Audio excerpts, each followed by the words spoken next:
Assalamualaikum warahmatullahi wabarakatuh. Bismillahirrahmanirrahim. Nahmaduka ya ghafuru ya syakuru. Mashalli wa sallim barik ala sayyidina maulana Muhammadin wa ala alihi wa sahbihi asma'in nama ba'du. Penyembelian itu harus pakai bismillah. Kalimat harus ini harus dengan arti taruhan sah tidak sah. Apa harus sebagai etika? Apa harus sebagai supaya kebiasaan baik ini bertahan? Saya ulang lagi ya. Misalnya Pak Arifin dawuh teng jenengan cung nyembelih pitik kudu maca bismillah. Kalau kamu memotong hewan harus baca bismillah. Kata harus itu apa artinya syarat sah? Sehingga kalau tidak baca tidak sah. Apa keharusan dalam makna etikanya harus baca bismillah. Jadi urusannya hanya apa? Etika atau afdoliyah. Atau kita tidak ingin kultur baca bismillah itu hilang, sehingga barang tidak wajib pun kita wajibkan supaya kultur baca bismillah itu tidak hilang. Nah, Imam Syafi'i itu milih yang tidak wajib, itu hanya urusan etika. Sehingga zabihatul muslim meskipun nggak baca bismillah, baik secara sengaja maupun lupa tetap halal ya, tetap sah, tetap halal. Tapi beberapa ulama mengatakan baca bismillah itu wajib dan menjadi syarat sah. Ya kira-kira karena pamit tadi, yang beri nyawa itu Allah, kok apa yang menghilangkan nggak pamit, sudah menghilangkan nyawanya ayam dimakan lagi. Wah itu selingkuhannya kan masih marah itu. Selingkuhannya, pacarnya, anaknya, cucunya itu kan marah itu. Tapi kalau pamit yang punya kan tidak. Coba kalau ayam cantik yang pas kamu sembelih itu lanangannya kan mangkel itu. Kalau kebetulan sudah tua kan, karep-karepmu kan gitu. Misalnya Matan cerita, yang dikatakan menyembelih itu apa? Ya nyembelih itu ya nyembelih itu memotong hewan. Terus motongnya dari mana? Kalau kamu motong hewan dari mana coba? Dari belakang atau dari depan? Dari mana? Depan misalnya. Pertanyaannya, ketika dari depan itu paling penting terpotong al-hulkum wal mari misalnya. Yang satu majrur to'am, yang satu majrur ruh, ya gitu, majrur nafas. Tapi andekan dari belakang gimana? Tapi tetap terpotong. Mulai ribet kan? Kalau kubu sebelah kan enak. Pokoknya nggak sunnah Rasul seperti itu, nggak mau debat. Tapi kita tidak, cara berpikir tidak gitu. Ini kan status hukumnya halal apa haram ketika ada orang motong hewan dari belakang. Nah, terus kita berdebat kan? Mesti berdebat itu mau dibilang haram, nyatanya memenuhi syarat. Apa tadi pemotongan, hukumnya kena, amarinya kena. Mau dibilang halal, jangan-jangan pitiknya sudah pingsan, sudah mati karena dogrok-dogrok dari belakang. Nah, itu terus ulama debat, kan mungkin juga, ya kan? Pitiknya sudah setengah kena corona, pingsan terus, ya kan? Sudah pingsan terus digorok. Nah seperti ini mau tidak mau kita harus detail. Detail artinya yang dikatakan menyembelih itu apa? Ya nanti tak bacakan tabir-tabir di Bajiriah sekaligus ijazah untuk jenengan semua. Yang dikatakan menyembelih adalah mematikan hewan yang hidup dengan kaifiyah syariah. Saya ulang lagi, mematikan hewan yang hidup dengan kaifiyah syariah. Nah kalimat hidup ini mulai masalah. Hidup yang apa? Misalnya ada hewan, saya sering kalau ngaji cerita, ada ayam jago ketandang mobil, ketabrak mobil, kejet-kejet. Enggak kamu sembelih pun 1 menit lagi pasti meninggal. Ini kan hanya koordinasi prosedur saja. Karena prosedur ayam mati harus kejet-kejet, nggak boleh enggak langsung peletes mati, nggak boleh. Nah pertanyaannya ketika kejet-kejet ini kamu sembelih, itu halal apa enggak? Wong andekan tidak disembelih juga sudah mati. Artinya enggak penyembelihan ini kan enggak memberi kontribusi pematian, tapi enggak ngefek. Makanya terus ada perdebatan. Ada hayatun mustaqirrah, ada hayatun ittiroriyah, ada harokatu masbuh. Itu kalau enggak sarah enggak bisa. Lalu pertanyaan nakalnya begini. Saya itu betul pernah ngalami itu. Ayam jago itu kan mahal, apalagi kalau Bangkok kan. Saya pas jalan-jalan sama anak saya, sama jalan-jalan mau ke pasar itu di pertolongan dua rumah. Gus sih halal tuh orang, kadang tanya orang awam, halal kata saya. Padahal andai kan dari disembelih ya pasti mati. Suatu saat ada yang mengkonfirmasi lagi. Saya bilang kalau kiai ya tidak pantas makan ayam gitu, tapi kalau kamu tidak kiai ya pantas saja. Daripada tak halal lo gerbeng eman kan ribet. Nah sebetulnya itu dalam mazhab Syafi'i itu tidak halal karena dia sudah tidak punya hayatun mustaqirrah. Karena tadi setengah menit lagi atau 1 menit lagi pasti mati. Kan dia belum mati karena koordinasi Israel saja tetap yang ngambil itu. Tetap kan nggak segampang itu kan, tetap prosedur apa? Jalankan SOP. SOP-nya harus ada. Nggak boleh mati selonang-selonang itu, nggak boleh. Tetap ada SOP kata Warifan ada SOP. Dia kalau sama saya bisa guyon kalau. Nah, tapi misalnya nanti pertanyaan, tapi dalam mazhab Maliki itu diabaikan, hayat mustaqirrah, hayat ittiroriyah, hayat itu diabaikan. Cara berpikir Imam Malik lebih matematis. Kalau nggak disembelih itu matinya berapa menit? 1 menit lagi. Gara-gara disembelih dia mati sekarang. Berarti eksekutornya ya peso itu. Ya berarti peso itu memenuhi kriteria mematikan sesuatu yang masih hidup, hewan yang hidup dengan cara syar'i. Jadi andai kan ada rapat malaikat, matinya karena apa coba? Karena peso apa karena kecelakaan? Karena peso. Ya kan? Karena kalau nggak tanpa peso nunggu 1 menit, gara-gara disembelih langsung terjadi sekarang. Nah karena hukum halal ini yang menarik dan menguntungkan. Di bab ini orang jadi Malikiyah semua. Mana maksudnya ya? Jadi kita ini sebetulnya Syafi'i pecundang gitu. Syafi'i partai politik. Jadi kalau sedang tidak menguntungkan ya kata siapa kita Syafi'i banget? Tidak juga itu. Ya, jadi karena tadi ya kalau pada level perdebatan ulama itu ada tadi ya, ada seperti itu, ada hayatun mustafirrah, ada hayatun ittiroriyah, ada harokatul masbuh. Saya ulang lagi ya. Jadi yang mau saya baca tadi itu logika fikih ya. Fikih itu berpikir ya. Di mana-mana namanya menyembelih itu apa? Dari hidup dimatikan dengan kaifiyah syariah.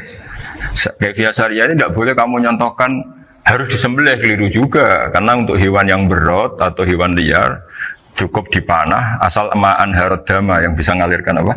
Darah. Jadi makanya saya umumkan bikaifiyatin syariah Pak Arifin kan tidak harus motong kan bentuknya. Kalau hewan liar kan atau sapi kurban liar kan, sapi kurban ucul liar kan boleh dipanah, boleh macam-macam. Nah kalau tembak bisa diperdebatkan karena daun serapi Pak Arifin. Jadi bisa debat. Meskipun ada yang bilang boleh tapi bisa debat lagi kan? Karena daun serapa? Api Pak Arifin. Iya. Tapi ini saya cerita umumnya bikaifiyatin syariah. Nah, karena kalimat hewan hidup, ada kalimat hidup. Hidup yang apa kan pertanyaannya? Hidup yang sudah kejet-kejet, misalnya sudah koma, sudah kena corona, disentak istrinya, itu. Apalagi ayamnya menyaksikan pasangannya diselingkuhi, wah itu sudah stroke itu dia.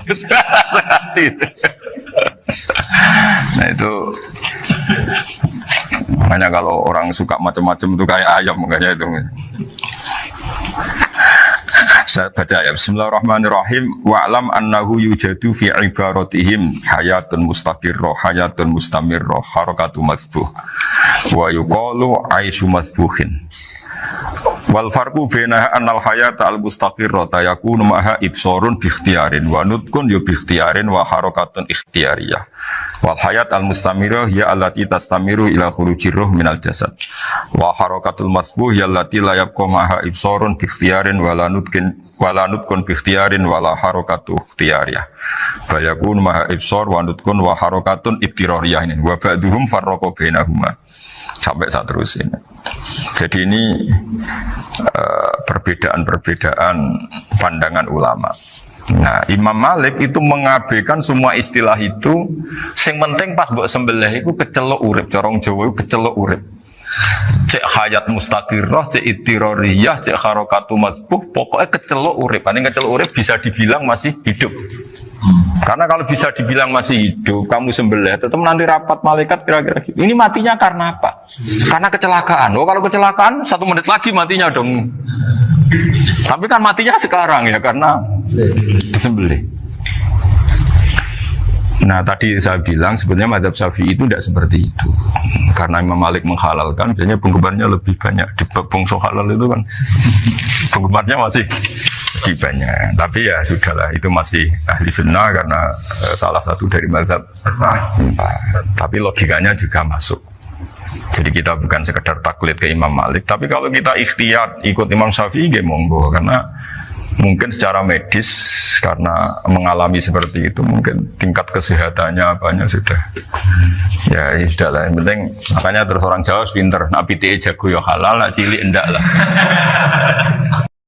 Jadi lah sarah lagi, kembali lagi sarah itu membicarakan itu detail.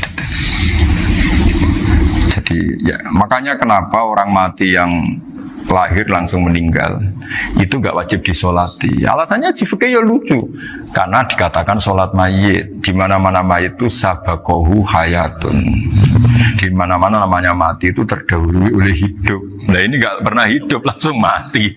Jadi fikih itu yang kadang lucu ya, gitu aja alasannya. Kamu nyolati apa? Mayit. Kenapa kok mayit? Jadi mayit itu namanya mayit orang mati. Orang mati artinya pernah hidup.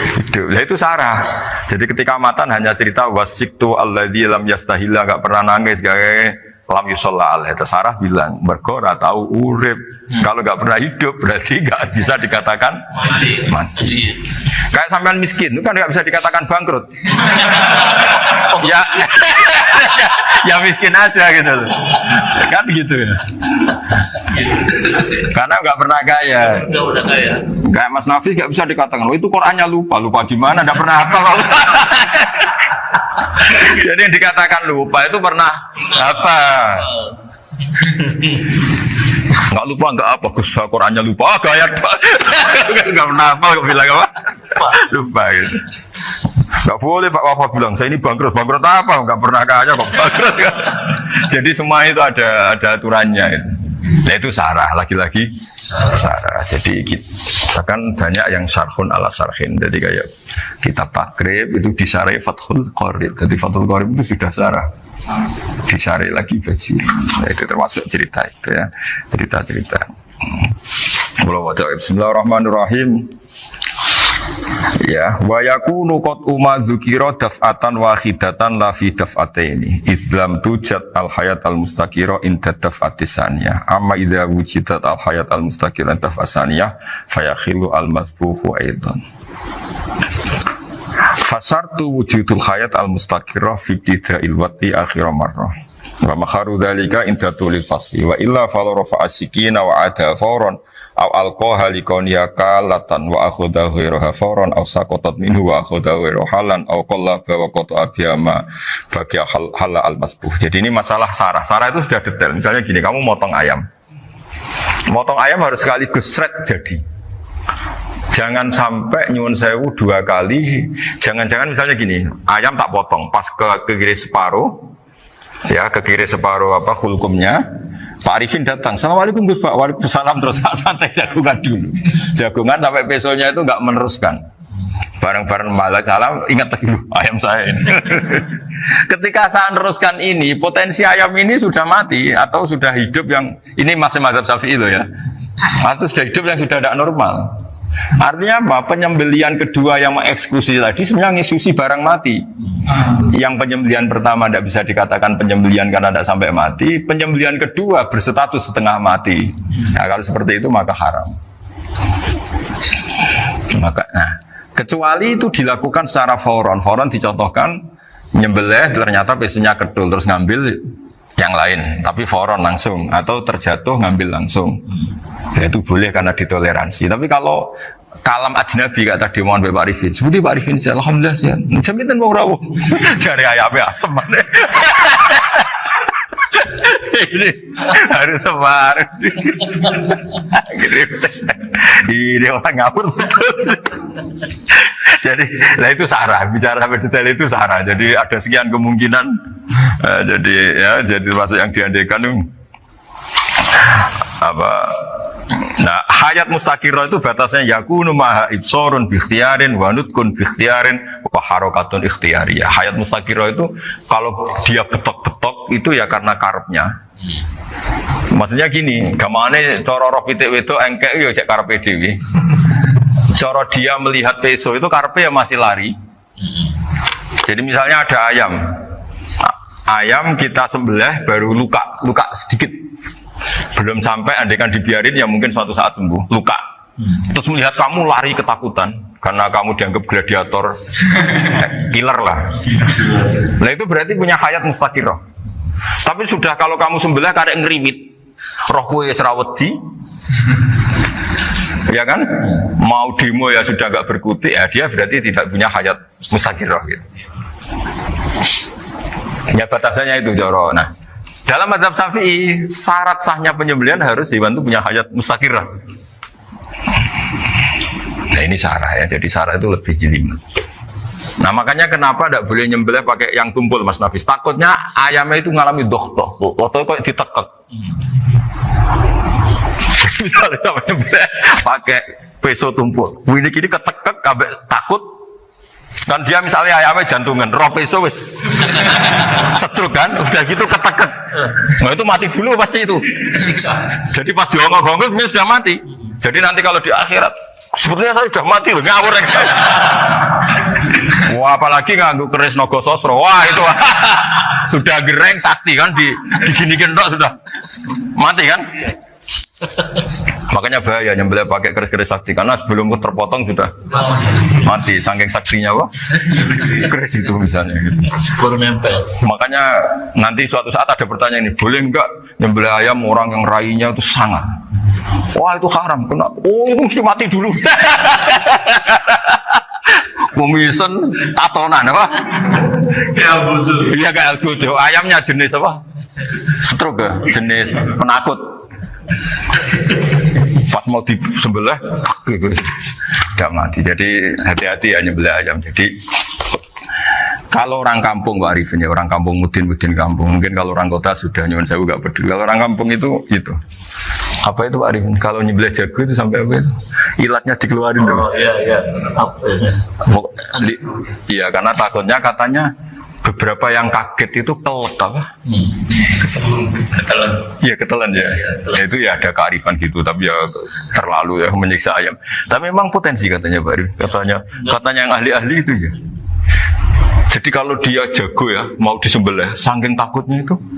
Kalau orang Jawa kalau takut kan yang ngelek idu ya. Orang Jawa loh ya. Itu kalau orang takut kan kadang apa kayak. Nah ayam itu nak ketakut. Kadang ininya terus apa? Lidahnya masuk. Akhirnya pas disembelih ini enggak kena. Nah, makanya terus banyak mudin yang punya ikhtiar tadi. Pernah lihat apa yang ayam jago itu? Ilatnya ya, itu ya tidak wajib cuma tidak bisa kita salahkan. Tapi kata penyembelih yang ini tak tanya eksekutor yang lain, pokoknya rodok dipenek Gus. Iku seraiso. Saya belum pernah nyembelih ayam karena ini kan selain nggak profesi saya juga nggak mentolonan saya. Tapi ini beberapa kefiah yang penting kita tahu ilmunya. Yang paling pokok itu qatul khulqum wal mari. Ya kira-kira dalan sing digo nafas sama digo makanan tadi. Ya tapi itu tadi caranya semua itu harus mengalami atau masih punya hayatun mustaqirah. Nah, takutnya dalam konteks nyembelih yang apa tadi? Saya bilang separuh tadi. Itu jamnya normal enggak? Itu sudah jam 11 ya? Jam 10. Oh, jam mati almarhum itu. Itu enggak halal disembelih itu sudah maitah ya. 10, 14. Iya. Makanya saya bingung ya jam. Ya jadi itu Pak Wafa ya pentingnya sarah itu seperti itu. Mantan itu kan asal nyembelih saja, tapi di sarah diterangkan jangan hanya nyembelih, yang disembelih harus ada hayatun mustaqirah karena dikatakan penyembelihan adalah menghilangkan nyawa dengan cara yang syar'i. Nah, kalau nyawanya saja sudah hilang bukan nyembelih gitu. Nah potensi itu ada ketika jago kamu sembelih pakai yang tumpul. Ini ada dohtoh. Loh, hewan itu juga kayak manusia loh karena punya hati. Ketika takut saja mati. Nah takutnya ulama kan ini ngalami dohtoh. Kayak orang ditekek kan mati kan. Ditekek kaget. Contoh gampang gini. Orang ditekek perempuan kemungkinan mati itu kecil. Karena murni hanya ngalami pernafasan. Tapi nak ditekuk wong gagah tatonan kan terus dua reaksi tubuh. Takut sama nggak bisa bernafas itu kan lebih cepat apa? Mati. Kira-kira kan gitu. Lah ini sudah takut dongok-dongok itu kan nyiksa. Saya sering ketemu orang yang ahli nyari ular, nyari apa. Itu ya gitu.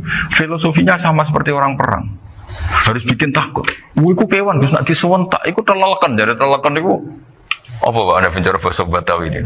Orang kaget terus terpaku itu. Apa? Teorinya Khalid bin Walid kan gitu. Kalau perang supaya musuh takut. Kamu tahu saya, kami siapa? Menggertak gitu. Ayat ji'na biqaumin yuhibbunal mauta kama tuhibbunal hayat. Kita ini bawa pasukan yang mereka mencintai mati kayak kalian mencintai hidup. Pasukan kami ini wah darwis, berani modar ya wis gitu, kira-kira gitu kalau bahasa Jawa itu. Mustahil mati. Berani mati. Mati. Akhirnya musuhnya kan nah, di antara syaratnya perang kan gitu, harus bikin musuh itu takut, gemeter. Nah telelekan itu gampang gitu, telelekan itu pokoknya tadi loh Arifin, kepaku tadi. Nah agak berkutik. Paham ya? Nah jangan-jangan ayam yang kita sembelih mau wis wedi dongo-dongo mati duluan gitu. Nah makanya terus kata musannaf kalau bisa itu wa yakunu madzukira bidafatin wahidah. Kalau itu usahakan sekali jadi. Tapi itu bukan berarti syarat sahnya harus sekali jadi. Kira-kira karena tadi gak kebayang kan kalau baru separuh tak. Assalamualaikum Gus Pak. Waalaikumsalam Pak Arifin. Sebuti kabarnya. Baru itu terus ingat diteruskan lagi. Kemungkinan ini sudah mati apa? Nah makanya ya tapi lagi-lagi ini sarah ya tak baca Bismillahirrahmanirrahim wa yakunu qad umadzukira daf'atan wahidatan la fi daf'ataini fa innahu yahrumul masbukhina itu. Kalau dua kali, tapi dua kali maksudnya yang satu kali ini mengakibatkan kematian. Dikatakan penyembelian belum sempurna, dikatakan hidup toh nanti pasti mati, berarti tidak mengalami hayatun mustaqirah. Paham ya? Jadi ini semoga dapat barokah dari para ulama. Jadi saya mohon nanti Pak Wafa, Pak Muntal, teman-teman jangan hanya baca matan ya, pada level alim itu harus baca syarah karena matan itu nyun sewu tidak cukup untuk menjawab sekian kemungkinan. Nah, syarah itu sono fardul masalah. Ya Pak Arifin ya mengandaikan masalah meskipun belum terjadi ya pengandaian. Jika nanti kalau terjadi kalau militer itu apa? A, B ya? Alternatif gimana? Kalau strategi itu kalau ada sekian A, B, C. Kalau A gagal B sudah siap militer. Jadi kalau masuk surga pintu satu nggak bisa itu kedua lewat teras ini sembrono. Satu sunnah yang bisa Anda tiru ya, sunnah caranya sholat, sunnah caranya zakat, sunnah caranya berperadaban dengan istri, dengan tetangga, macam-macam. Sunnah di sini artinya bukan sunnah madzhab fikih yang wali ane wajib tadi, nopo perilaku, nopo perilaku. Terus nak kabudut ya Rasulullah, ya malah penak aku nak kabudut itu jejer pangeran. Terus delok gue jadi Nabi. Nak kelakuan apik aku muji pangeran. Nak kelakuan elek wong aku supaya parak pangeran tak jalukno sepuro. Mane ndak blekem terus no ae mergo selain is bakat ya ana sing jalukno napa sepuro. Lah prop sajane kowe lah ya urip. Kowe misale mati saiki lah ya urip, tapi kan gak duwe hak jalan-jalan. Berarti dulu malaikat terus wow panjang napa? Mulane sampai butuh napa? Atakoh kubro apa nek cara mriki sing diwacana kulhu ping akeh apa? Napa cara mriki? Boleh. Enggak cara mriki lho. Fida, nek cara bahasa kitab iku atakoh. Cara mriki fida. Ben ora mlebu neraka apa ben mlebu swarga? Maksudnya ben ora mlebu neraka ta ben gak mlebu swarga? Lah wong jelas mlebu neraka kok wis divida. Berarti SPD banget nak mlebu neraka. Saking yakine nganti apa? Divida. Fida itu nak teng kitab-kitab niku madzhab Malik ya. Jadi sampean aja darani bid'ah sih. Memang dalam madzhab Imam Malik itu ada atakoh kubro. Atakoh itu merdekano mayit utawi tiang saking neraka. Itu dulu awal ijazahnya itu kalau nggak salah itu 12.000 kulhu. Terus di Indonesia malah meningkat jadi 100.000 ya. Wah itu bagus itu peningkatan itu. Saya mau coba nganti blengoran gegem itu. Nah sing anake jagunge diitung sitok-sitok, nah sing wong liya kerawuk wis. Mula bolak-balik diundang ra tau teko, perkarane wis ketoke ra meyakinkan kerawuk sih. Nah, itu mungkin benar ya. Artinya mungkin benar itu kalau roh itu tidak meninggal, berarti ya masih menerima doa kita, masih ada muasalah sambung dengan kita. Sehingga itu yang diceritakan Rasulullah SAW ketika Mi'raj. Rasulullah ketika Mi'raj itu di semua hadis sahih, seolah lagi di semua hadis sahih Nabi itu ketemu para nabi ndak? Ketemu. Karena bagi Allah nggak masalah. Ya masih punya sentimen. Ya layaknya orang hidup. Ya ono sentimen berhubung Nabi saudarane hasud. Ya duwe sentimen. Nabi Muhammad itu ketemu Nabi Idris, ketemu Nabi Adam, terus ketemu Nabi Musa, Nabi Isa, terus macam-macam. Sing ra ketemu Nabi Nuh dalam semua sejarah. Mergo jare beda madhab jare dadi. Jare ulama ya lucu ngomong Nabi Muhammad kenapa ora ketemu Nabi Nuh jare beda madhab jare dadi enggak perlu. Karena kalau Nabi Nuh iku madhabe nek ana wong fasik didongakno mati celaka mencit. Nah Nabi Muhammad nek ana fasik didongakno disepuh sepuro. Berhubung beda madhab maslahatnya ora ketemu jare ulama tapi. Maksudnya nebak-nebak ora kok iku dawuhe Kanjeng Nabi napa? Yang karuan dawuhe Nabi itu begini, sampean tak ceritani. Ketika Nabi Muhammad ketemu Nabi Musa, Nabi Ibrahim, terus yang mujma'ala ya Musa, Ibrahim, Idris, Isa, Adam. Niku nggak ada sentimen. Masyhur itu. Nabi Musa ketika Nabi Muhammad diwajibkan sholat 50 rakaat. Nabi Ibrahim diam, padahal ngliwati Ibrahim ya, Ibrahim paling tinggi di langit 6. Musa 5. Harusnya kan Ibrahim komen, tapi Ibrahim mboten komen. Ya wae bar munggah ke langit ya tenange Nabi Ibrahim. Kandhani sanapa wajibna salat 50 ya Nabi Ibrahim ya mantuk-mantuk. Ya cara Nabi Ibrahim pangeran ngutus wis dipikir dadi ora perlu dikomen. Nabi Musa komen. Dan itu melecehkan kita. Apa salat 50? Umatku sing bener wae ora kuat kok umatem. Seakan-akan kita ini lebih buruk ketimbang umat. Cara aku dadi Nabi Muhammad. Muhammad itu nabi yang meskipun afdhalul khalqi tapi kan junior ya ora bantah. Cara kula Nabi ini tak bantah, beda umat mbak umatku. Tapi Nabi Muhammad tuh gak seneng debat tuh, karena punya akhlak ya. Cara Nabi ini kue ngawur umatku coba pada no.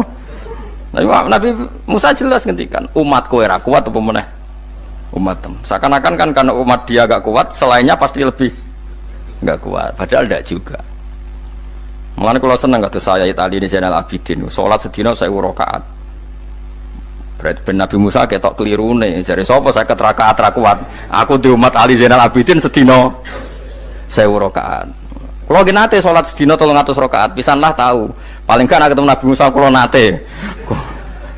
Tapi mau tahu tok jokon terus. Lo itu kiang-kiang kuno nak Ramadan cek kuat lo ya. Terawih kan wis piro? 3 ya. Iku nak sing waras bengi cek tahajud piro? Enggak 3 tahajud standar piro to? 12 kok 2 amatir. Wah. Kowe wis gak murahan tenan Kang. Tahajud itu standar piro to? 13 Kang. 13 iku tahajude 12 witire sita utawa tahajude 10 witire 13. Kabeh riwayat itu 12 Kang. 12 witire sita berarti 13. Berarti 3 gas gawe 20 sik. 20 ambek 13 piro? 33 tambah 17 rakaat. Pinten? Mun 50 kan sholat 5 waktu kan 17 rakaat. Engko nek sing rodok kiai kan qobliyah ba'diyah. Asal coba diasar lho. Wis nglangkai 50 sembrono ya Nabi Musa ngeklaim enak wae makanya. Tapi Nabi Muhammad nabi yang baik dene ora mboten kok terus gak trimo nggih semeneng ae napa. Itu namanya sentimen. Ya boleh Nabi sentimen boleh, Nabi juga manusia boleh punya sentimen. Akhirnya dituruti nganti 5 waktu berarti kanton pinten 17 rakaat. Nah yang ada sentimen tuh begini, lalu Nabi Musa ku nangis. Nabi Muhammad semedon bisa nangis. Aku ya pangeran mayubki kaya Musa sing nangis. Kowe nangis nok kowe apa? Ya Allah, saya itu tidak mengira ada abdun, ada hambamu yang setelah saya yang bisa naik kelas di atas saya. Dia tidak terima kelasnya dilewati. Makanya Nabi ya karena punya roh itu ada sentimen. Orang kaya kuwi ana wali kutub ya ben kono wali-wali dhewe, penting aku oleh ngerokok oleh. Kita kan tidak punya sentimen. Itu tidak baik dalam kehidupan orang kok tidak punya sentimen. Makanya Nabi Musa itu terkenal Nabi paling sering mensomasi Nabi Muhammad. Makanya dia ceritanya diulang-ulang di Quran karena dia paling banyak sentimennya. Oh sering gerutu deh. Tapi lucunya pangeran itu seneng mbek gerutune Nabi Musa. Dan itu nggak bisa ditiru, masyhur itu. Karena ketika dia nggerutu terus gitu, ngomong sendiri nggerutu, khiddah itu nggerutu. Bahasa Arabnya khiddah, khiddah omongan sing tajem sing nggerutu. Nabi Muhammad tanya sama Jibril, ya Jibril, kenapa Allah nggak tersinggung ketika Musa menggerutu terus? Jawab Jibril, huwa ya alamu khiddata, pangeran wis hafal mbek gayane dekne. Dadi yo dibarno. Dan itu tidak cerita Israiliyat, itu cerita-cerita yang masih di hadis sahih. Ini tidak cerita Israiliyat, cerita-cerita masih di hadis sahih. Makanya gerutu itu ya oleh, brengkel itu ya oleh asal proporsional, brengkel itu ya oleh asal nopo proporsional. Yaiku siji syaratnya keyakin aku kekasih pangeran. Problemnya kan ora kekasih pangeran. Musa itu gak terimanan. Contoh paling masyhur itu tadi. Musa, kalau kamu sudah membebaskan Bani Israel dari kaum Jabarin, kaum Kan'aniyin, ini ku tiang-tiang putih. Kalau nanrang iku ora iso, pokoke bangsa Palestina. Tapi jarane Palestina bukan Kan'aniyin, pokoke angel, pokoke Kan'aniyin aja. Gak usah diterjemah, sensitif. Kamu tak kei Taurat. Barang jare setelah kaum Kan'aniyin ditaklukkan Nabi Musa sowan ning Turisina. Turisina iku gununge niku mulai Yordan ngantos kawasan Mesir, wis pol gede nih. Niku sinten Nabi Musa ngajak waqtara Musa qaumahu sab'ina rajulal limiqatina. 70 orang pilihan, ya cara kene santri pilihan, kiai pilihan dijak. Pokoke singkat cerita Nabi Musa mojok sebab piye umat umi piye, pokoke terus gawa Taurat. Umat sing 70 wong brengkel lan nu'minalaka hatta narawaha napa jaro. Kok enak sampean mojok dhewe terus muni ketemu pangeran. Kita ndak bisa percaya kalau nggak melihat Allah sendiri. Gentenan pangeran sing tersinggung, wong ora nabi kok kecangkeman njaluk koyok nabi, ora levele njaluk roh pangeran. Terus akhirnya disamber bledek mati pokoknya. Bareng mati Nabi Musa malah lucu. Ya Allah, tiang 70 tak jak kon dadi saksi. Nek jenengan mateni terus saksine sinten? Sepundi jenengan kudu diuripno. Akhirnya pengiran diuripno. Perkara ini dikomplain Nabi Musa. Jadi Nabi sering gremeng, sering komplain pangeran Nabi Musa. Tapi pangeran seneng wong kekasih, yes bener wae. Mulane wong penting dadi kekasih pangeran sih. Engko keliru-keliru ku bener wae. Tapi nek ora kekasih bener wae ya salah musuh. Wis pidato pengajian nak siar Islam, tapi nek ora kekasih disalahno mbek pangeran. Ana wali ku nak salat iku ora tau kok jero masjid. Iku wali. Padha mek sing sofa awal.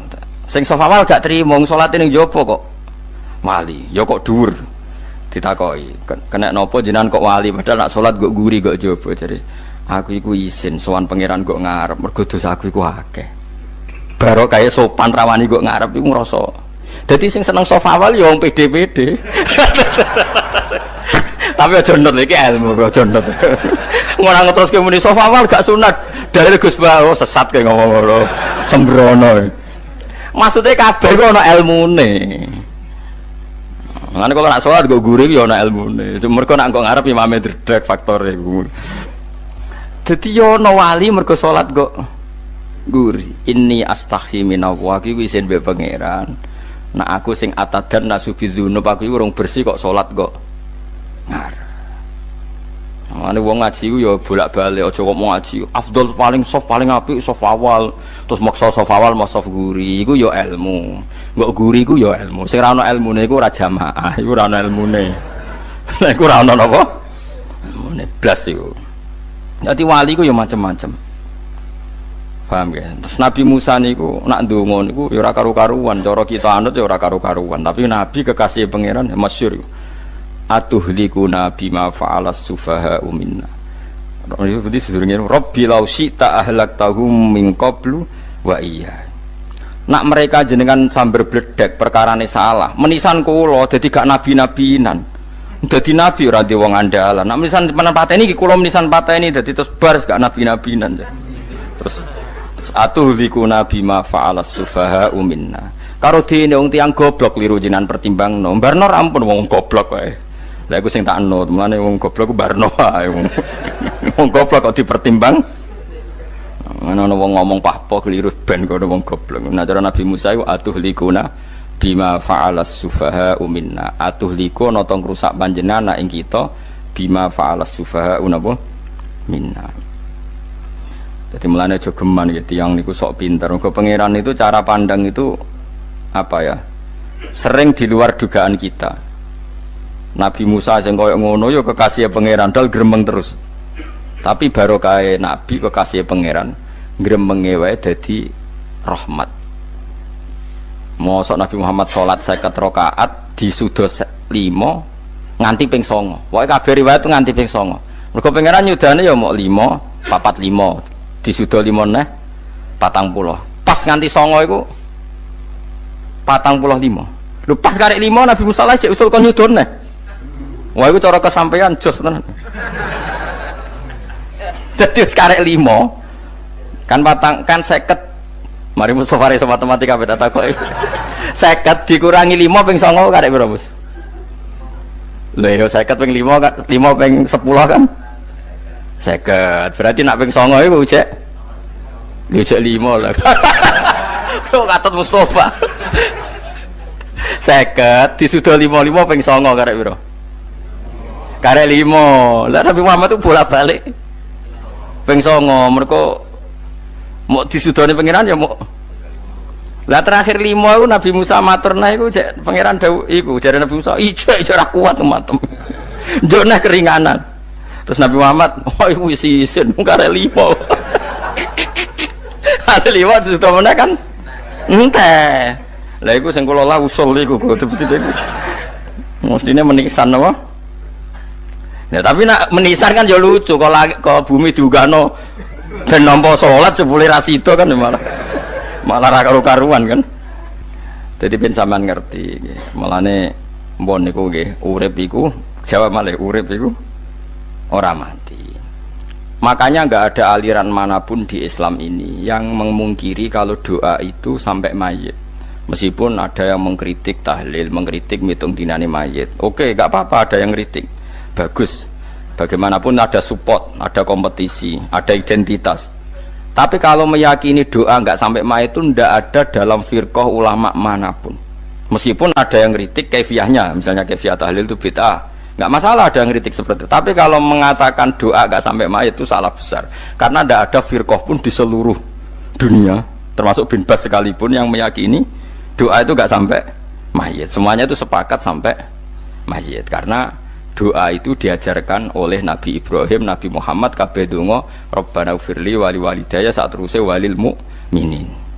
Wastaghfir li dzambika walil mu'minina wal mu'minat. Ketika orang sudah mati ada donga Allahumma ighfir lahu wa afi wa'fu anhu. Karena tadi logikanya gampang, yang mati itu jasad, roh itu tidak pernah mati. Karena roh ini tidak pernah mati, roh ini ada masalah besar, dia ngadepi mungkar nangkir, ngadepi macam-macam karena dia hidup. Nah kemudian cerita yang kita ingkari adalah yang berlebihan, kayak cerita kejawen nak malam apa mulai terus neng kamar dikai rokok mergo zaman Indonesia seneng rokok. Raya rokok wis kalang cung wis diombok di rokok mbahmu. Ono kadang dikai gemblong jare senengane bae, bareng cokot tikus jare bae wis mulai. Lah itu yang lah kalau itu gak trimo bid'ah Kang iku ngawur tenan iku. Daerah-daerah tertentu nggih kathah sing ngoten niku. Lah nek senenganem dhuwit yo dikai dhuwit nek agar duit hilang jadi wes tujuk baik lah, nah itu buatan enten sanate. Makanya roh itu nggak pernah selesai didiskusikan ulama. Ada yang mengatakan roh itu apa, ada yang mengatakan roh apa. Tapi apapun itu istilah Quran memang roh itu tidak makhluk. Disebut kulir rohu min amri robbi. Itu kan jelimet sudah. Jadi begini kalau terang, tapi aja salah paham. Allah itu punya dua istilah. Ada ala lahul kholku wal amru. Ada kholku kayak langit bumi yang fisik itu kholku. Ada amr. Makanya istilahnya Quran itu ala lahul kholku wal amr. Ada kholku, ada amr. Dan roh itu kategorinya ada kholku tapi amr, yang disebut kulir rohu min amri rabbi. Amr itu susah difahami karena fisik kita ini tidak cukup untuk memahami amr fisik. Lah carane memahami piye Gus yo gampang, riwayahe yo paham, nek ora paham aja peksa paham. Carane piye yo mati. Nah dalam konteks ini hidup yang sekarang itu menjadi kita bodoh. Nah ini yang Nabi kadang ngendikan an-nasuniyamun wa idza matu intabahu. Manusia yang sekarang ini hakikatnya tidur. Nanti kalau mati baru bangun, ngelilir, intabahu bangun. Contoh gampang begini, ini contoh paling gampang. Saya ini bahak Nganggep duit iku penting. Momennya sesuk wae bayar anak mondok, bayar SPP, semuanya macam-macam. Nganggep duit iku penting. Oke, besok saya butuh uang 1 juta, saya nganggep uang itu penting. Ternyata di Lauh Mahfud saya ditakdir nanti itu mati, jam 11 mati. Atau andikan anak saya nggak bayar 1 juta terus dikeluarkan dari sekolah, cara Allah ya ora penting. Asal cek sekolah ya ora masalah. Kita nganggep masalah. Enggak, kita dikeluarkan dari sekolah kita nganggep iso wae cara Allah ora masalah. Asal tetap sholihah bagi Allah kan enggak masalah. Sesuatu yang enggak masalah kita anggap masalah. Bareng kue mati tenan ngerti anakmu iku gara-gara sholat 5 waktu ditulis min ahlil jannah. Ora ono syarat sekolah ta ora sekolah. Akhirnya kena akhirat ngerti. Jebule sekolah iku gak penting. Tapi aja terusno lho iki. Apa cerita? Nek mati kowe ngerti. Kowe saiki nganggep sujud ora penting. Buktine koyo notol ayam sarset-sarset terus bar. Tapi nak ngitung duit ora bar-bar. Tapi kowe sampe nak mati ngerti diumumno pangeran. Wong sing seneng duit neraka, sing seneng sujud swarga. Terus kowe sadar Gusti jebule penting sujud timbang duit. Mana ngandani nembe sakniki lho ngandani wis dhisik. Ngawur. Neng Quran sing ana wakum minasajidin kowe dadi wong sujud aja dadi wong tukang golek duit ngakeh sing ngawur. Nah, dalam konteks ini tuh manusia sekarang tuh bodoh, pinter masuk ben. Mulane kira usah susah nek saiki bodoh. Tak jamin sampai nak mati ku mesti pinter. Mesti ku nasib pangeran. Laqad kunta fi ghaflatin min hadza fakashafna anka khita'aka fabasarukal yauma hadid. Kowe saiki lali rapati roh ilmu, tapi sampai nek mati fakashafna anka khita'aka. Tutup bodohmu tak ilangno jare pangeran. Fabasarukal yauma hadid. Kowe sok ben pinter. Hadid ku cerdas. Makanya kamu tidak usah kesusu pinter sekarang, tak jamin nanti itu pasti pinter. Cuma pas pinter, kalau ta'lamuna ilmal, pas to ilmal yakin, pas latarawunnal jahim. Pas pinter, pas wayahe mlebu neraka. Lha iku perkara iku disebut alhaakumut takatsur hatta zurtumul maqabir.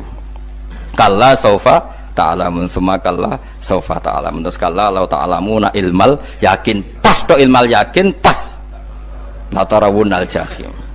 Pas kowe dibuka pangeran lho iki lho hakikate uripem didelok sujud temuk sithik golek dhuwit akeh maca tasbih sithik nak jiwagongan sewengi maca tasbih mok ping 3 ketokno kabeh mek pangeran keuangan kanca nganti direwangi umbal 1 juta mok kangen kanca masa lalu ora tau kangen masjid diumbali 1 juta lho kula nate lho ngekeki dhuwit masjid san iki dhuwit kena masjid saja anggap ae kangen masjid aku kadang kangen kanca tak biayai 1 juta sekali-kali kangen masjid itu tak biayai ngiling-ngilingan. Mulane kula nu seneng umroh ora kok ora oleh duwe. Kangen Nabi tak biayai lah 24 juta. Kadang kangen kanca, kangen sing ra penting-penting. Umpamane ana reuni bareng iku santri kok reuni bareng. Aduh, kok cah SMA. Iku sampe ditakokno kabeh mbek pangeran. Tapi kalau orang ngaramno jero-jerono senengane kok gawe mafhum sing enggak terkendali.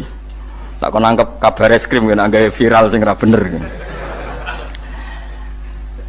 Makanya hidup ini masalah, justru dengan hidup ini kita menjadi bodoh. Kenal pejabat penting, di duit penting, koneksi banyak. Cara pangeran sing penting ya eling pangeran iku, mergo iku sing mbok panen ning akhirat, liyane iku ora ono gunane. Tapi rom iku sok men. Iku fakasafna angka khita'aka fabasarukal yauma hadid. Lan kula niku kadang ya kecewa ambek urip.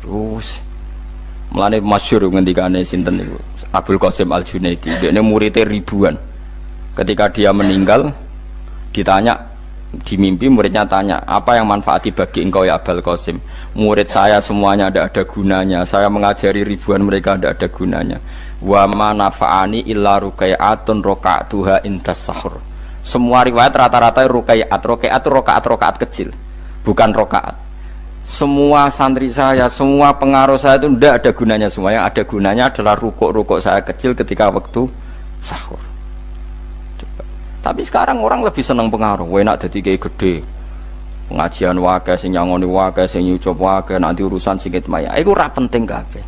Mulane kula niku tak latih roh saiki timbang roh kusuk ben damel isen mbek pangeran. Kuwatir kula pas roh pas latarawunal jahim. Kula pengaruh kula kathah cara nuruti gaya-gaya nanteng mriki teng Bojonegoro, tapi kula wedi. Bar saiki tak anggap penting lah timbang sok men dielingno pangeran wis tak latih saiki. Kula urip dhewean nggih biasa, tak latih. Soal kula mulang jen wajib wong alim wajib mulang. Lah cara sing alim kula yo ngaji, cara sing alim sampean aku yo ngaji ora masalah. Nah saiki tapi yo mikir kula lho. Kepengen dunia terbalik tapi. Jadi wong sok ben iku pinter. Nah mulane wong kafir sok ben oleh muni ngene. Kena apa kaya kok mlebu neraka? Wa qalu law kunna nasma'u aw naqilu ma kunna. Dadi umpama riyen kula pinter ora dadi ahli neraka. Berarti wong kafir saiki ku cek goblok. Sok ben yo pinter. Sok ben kowe lah yo pinter banget sampean. Jajal saiki sampean pikir. Kowe nak ngelem wong utawa ngelem mobil, seri mobil terbaru. Itu kalimatnya mungkin bisa satu kuras. Wah mobil ini bagus, serinya gini, HP ini begini, itu bisa satu kuras. Pas ngelem pangeran mengene tok sing ngecat Lombok. Pangeran ku sapa sing ngecat Lombok? Wong nyifati HP wis sak kuras. 10 menit rabar, nyifati pangeran sing gawe dekne mok muni sing ngecat Lombok. Neraka ta ora kira-kira sing jenis ini. Cara nabine aku tak nerakakno. Untung nabine Nabi Muhammad sallallahu alaihi wasallam apikane ra karuan ngono iku ya ape disafaati bae sing gento-gento ngono iku ya. Malah ben Nabi dikai solusi ngene nek ngono wiridane subhanallah bihamdi adada khalqi. Pokoke Gusti kula maca jenengan niku suci sejumlah makhluke jenengan. Dadi kok kliru-kliru lah wis pokoke tau muni adada khalqi. Mulane kita ulangi iku nggo solusi. Dadi nak mujimu kurang akeh wis tau muni subhanallah wa bihamdi adada khalqi. Dadi aku sakake kowe luar biasa asline iku. Mulane normale kula mlebu swarga nak ndelok. Tapi swarga itu fadole pangeran ora amal-amalan wis. Nah, sekarang sampean saat tanya, sekarang sampean tuh hidup apa mati kalau dalam pandangan ilmu hakikat? Sekarang malah mati. Hidup itu nanti. Makanya cara ilmu tasawuf tuh annasuniyamun manusa iku turu la wa idza matu. Nah, mati lagi tabahu lagi tadi. Makanya kita harus curiga dengan otak kita sekarang, pikiran kita sekarang. Justru karena kita hidup kita menjadi bodoh, nganggep bojo penting, duit penting, komunitas penting. Padahal yang penting tentu Allah Subhanahu wa taala. Tapi kan Allah apian, untungnya Allah itu apian. Ke mergawe ya dibarno, golek bojo ya dibarno. Butuh koneksi penjabat ya dibarno. Muni presiden Amerika orang terkuat di dunia mbek pangeran ya dibarno. Nyatane ya mati kok darani terkuat. Ukuran kuat itu apa coba? Misalnya ukuran kuat itu kasil kajati, apa mereka punya cita-cita semuanya kasil? Tidak juga. Mereka menguasai dunia yang musuhnya akeh. Kalau ukuran kuat tidak mati, presiden itu ya mati. Kan sebenarnya nggak pernah benar istilah yang terkuat ya, tapi pangeran yang ngembarno. Tapi kesomben nak ning akhirat, ilmu itu kelihatan semua. Kamu tidak akan muji orang kafir. Mulai muji piye ngarwani neraka sapi itu. Kowe ora bakal muji duit penting, sing ternyata sing penting maca napa tasbih. Mulane kula suwun teng donya iku ngiling-ilingan Kang, mbuh pira kadare iku. Tahu sungkem neng pangeran, isbuh piro kadari. Syukur-syukur kados ayat wingi fa subhanallahi hina tumsuna wa hina tusyuhun. Wani esuk ya mergo muji pangeran, wani sore ya mergo muji pangeran. Lan disebut teng wiridan-wiridan asbahna wa asbahal mulku lillah. Kula wani esuk nggih tetep mawon kekuasaan teng jenengan. Kok wani sore ya amsena wa amsal mulku lillah. Nah, tapi wong sakniki ngene-ngene iki serapayu, Kang. Kiai kados kula niku serapati payu. Wis mergo wong sakniki ku jabatan tu penting, uang ku penting ngene-ngene. Wong kafir wae roh nak dhuwit penting. Saiki lonte nganti dadi lonte mergo ngerti dhuwit iku penting. Copet nganti copet itu ya mergo ngerti dhuwit iku penting. Lah nek kowe kiai kok roh dhuwit iku penting, ilmu padha mek lonte mek copet. Paham nggih? Lho ora ngenyek lho niki, biasa mawon. Saiki lonte nganti dadi lonte mergo ngerti nek apa? Dhuwit penting. Copet nganti dadi copet mergo ngerti nek dhuwit. Lho terus kowe kiai kok mau ngomong, dhuwit iku penting. Lah kiai kok ilmune mok tok kono iku kembarane jek akeh. Tapi nek muni ngene, tahajud iku penting. Apa meneh wusul mbek Allah. Ora iso copet ngomong ngono, ora iso kudu kiai. Mulane jari Imam Ghazali, la tahfrah bi ilmin sing yastariku ma'akal fusak wal kufar. Kowe aja bangga mbek ilmu sing wong fasik wae roh kaya kowe. Kok kowe ngomong ilmu mangan penting, bojo penting, duit penting. Lah wong fasik ora ya roh. Lah opo kowe ulama melok ngomong ngono? Sing ngomong ngono wis akeh, kowe ora usah melok ngomong. Ya mok lakoni ngono wae kowe. Tapi ora roh. Mergo nak roh kembar. Mane tak anggap Imam Ghazali itu ulama yang luar biasa. Dia ini nak merovokasi wong anti sono kowe jogeman seneng ilmu atau seneng nikmat. sing yastariku ma'akal fusak. Iku mau misale kowe muni ngomong duit penting. Saiki tak takoki, copet nganti nyopet mergo apa? Ngerti apa? Duit penting. Koruptor nganti korupsi mergo ngerti duit penting. Lonte nganti lonte mergo ngerti nak duit. Terus kowe dadi kiai, nggo tafsir Jalalain gede pisan. Terus ngomong, duitku penting. Keliru sing darane duit ora penting. Sing bantah omong amyo sapa? Wong ora kabeh nak duitmu. Penting. Ya ngomong ngono ya ngomong lah nggo hiburan. Tapi itu ya coba terus penting meneh zuhud. Umat merasa salam templek malah loro. Wis pokoke meneng ae, sebenarnya pokoke meneng ae, pokoke meneng ae. Tapi kula namung ngelingaken nggih, pokoke sakniki niku mati, jemben niku urip. Nggih nek cara ilmu hakikat sakniki malah mati, jemben urip. Mergo Allah buka tutup-tutupe hakikat niku jemben nak wis mati. Fakasafna angka ghitaaka fabasarukal yauma hati. Mulane kathah ulama sing seneng mati mergo dianggap mati iku menuju alam hakikat. Mulane masyhur sinten Jalaluddin Rumi, ape mati murid do nangis, ndekne metu ngamuk. Murid bento, murid goblok. Kiyaine pe ketemu kekasih malah ditangisi, murid kok gobloke ngono. Saya ini lama sekali tersiksa dengan wadatnya dunia. Saya lama tersiksa dengan dunia. Pas sampai ketemu kekasihku malah mbok tangisi, murid bento. Ayo nang nari. Nari akhirnya muridnya. Mulane darani tarian Rumi iku ditarekno pas gurune ape mati. Ya supaya jajal rapopo. Nak ora dianggap wong edian. Tapi mazhab seperti itu ya ada. Jenenge mazhab sinten Jalaluddin Ar-Rumi. Kanjeng Nabi sebagai sentral ilmu ya pernah juga ngajarkan seperti itu. Nate donga, ya Allah jadikan hari-hariku baik, wa khairu ayyami yauman alqa kafih, dan hari terbaikku adalah saat saya ketemu engkau. Kowe wani donga iku, wa khairu ayyami yauman alqa kafih, hari terbaikku adalah hari saat ketemu engkau. Kowe wani donga ngono. Makanya ini Rasulullah luar biasa, sing wedi mati ya ana ilmune, sing wani mati ya ana ilmune. Utawa kaya kowe rasa ilmu-ilmunan. Mbah jare, wae mati pokoknya ndak boleh. Tapi sampean tak ajari secara syariat. Kulo berkali-kali kalau ngelepas jenazah di kampung kulo niku tak warai tonggo-tonggo masalah syariat. Tak warai ngaten sing mesti bener iki hadis sahih. Anggap saja kita hidup ini ziyadatan li fi kulli khairin. Itu doa Rasulullah masyhur itu. Allahumma ij'alil hayata ziyadatan li fi kulli khairin wal mauta rahatan li min kulli syarrin. Anggap saja kalau kita hidup berarti kita berkesempatan baik. Kalau kita mati anggap saja kita sudah tidak bisa buruk. Sehingga mati kita pasti baik. Mulane bener wong-wong ulama iku ana bajingan begudal mati. Saya nggih mayit niki. Wonge meneng kabeh. Saya nggih meneng kabeh. Ayo muni saya. Nggih, Mbah, saya, Mbah. Bareng do gremeng saya apane jare kiai ini. Ya saya. Barokah mati ora zina, ora maling, ora ngerampok. Nek dekne jauh urip gak saya mergo iso maling, iso ngerampok. Berarti mati dadi saya ta dadi elek. Saya lek mulane wong alim-alim nek ana mati fase kelas saya nggih. Nggih, iku ana ilmune. Mergo mati iku rohatan mingkuli sarin, akhir dari segala maksiat. Ya akhir dari segala fakir barang pokoknya.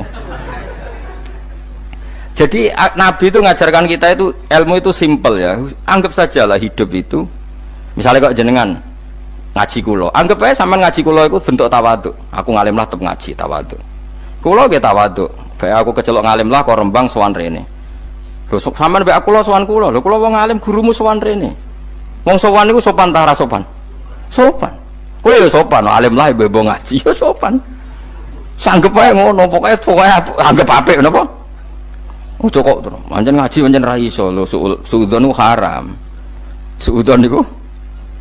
Jadi Allah itu cara pandang itu lebih gampang ketimbang ahli fikih, ketimbang manusia. Kok bolak-balik nyontokno. Allah niku zat sing luar biasa. Gampangan. Wong Nabi Isa, kila Nabi Musa itu ada cerita di kitab Al-Minanul Kubro karangannya sinten Imam Saroni. Itu suatu saat ada pengumuman dari Nabi Isa, kila Nabi Musa. Siapa hari ini yang bisa sedekah kepada Allah, maka pasti masuk surga karena hari ini pintu surga dibuka.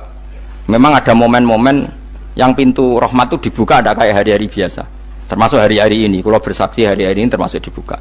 Itu masyhur ada hadis inna li rabbikum fi ayyami dahrikum nafahatin ala fatata'arradu li nafahati.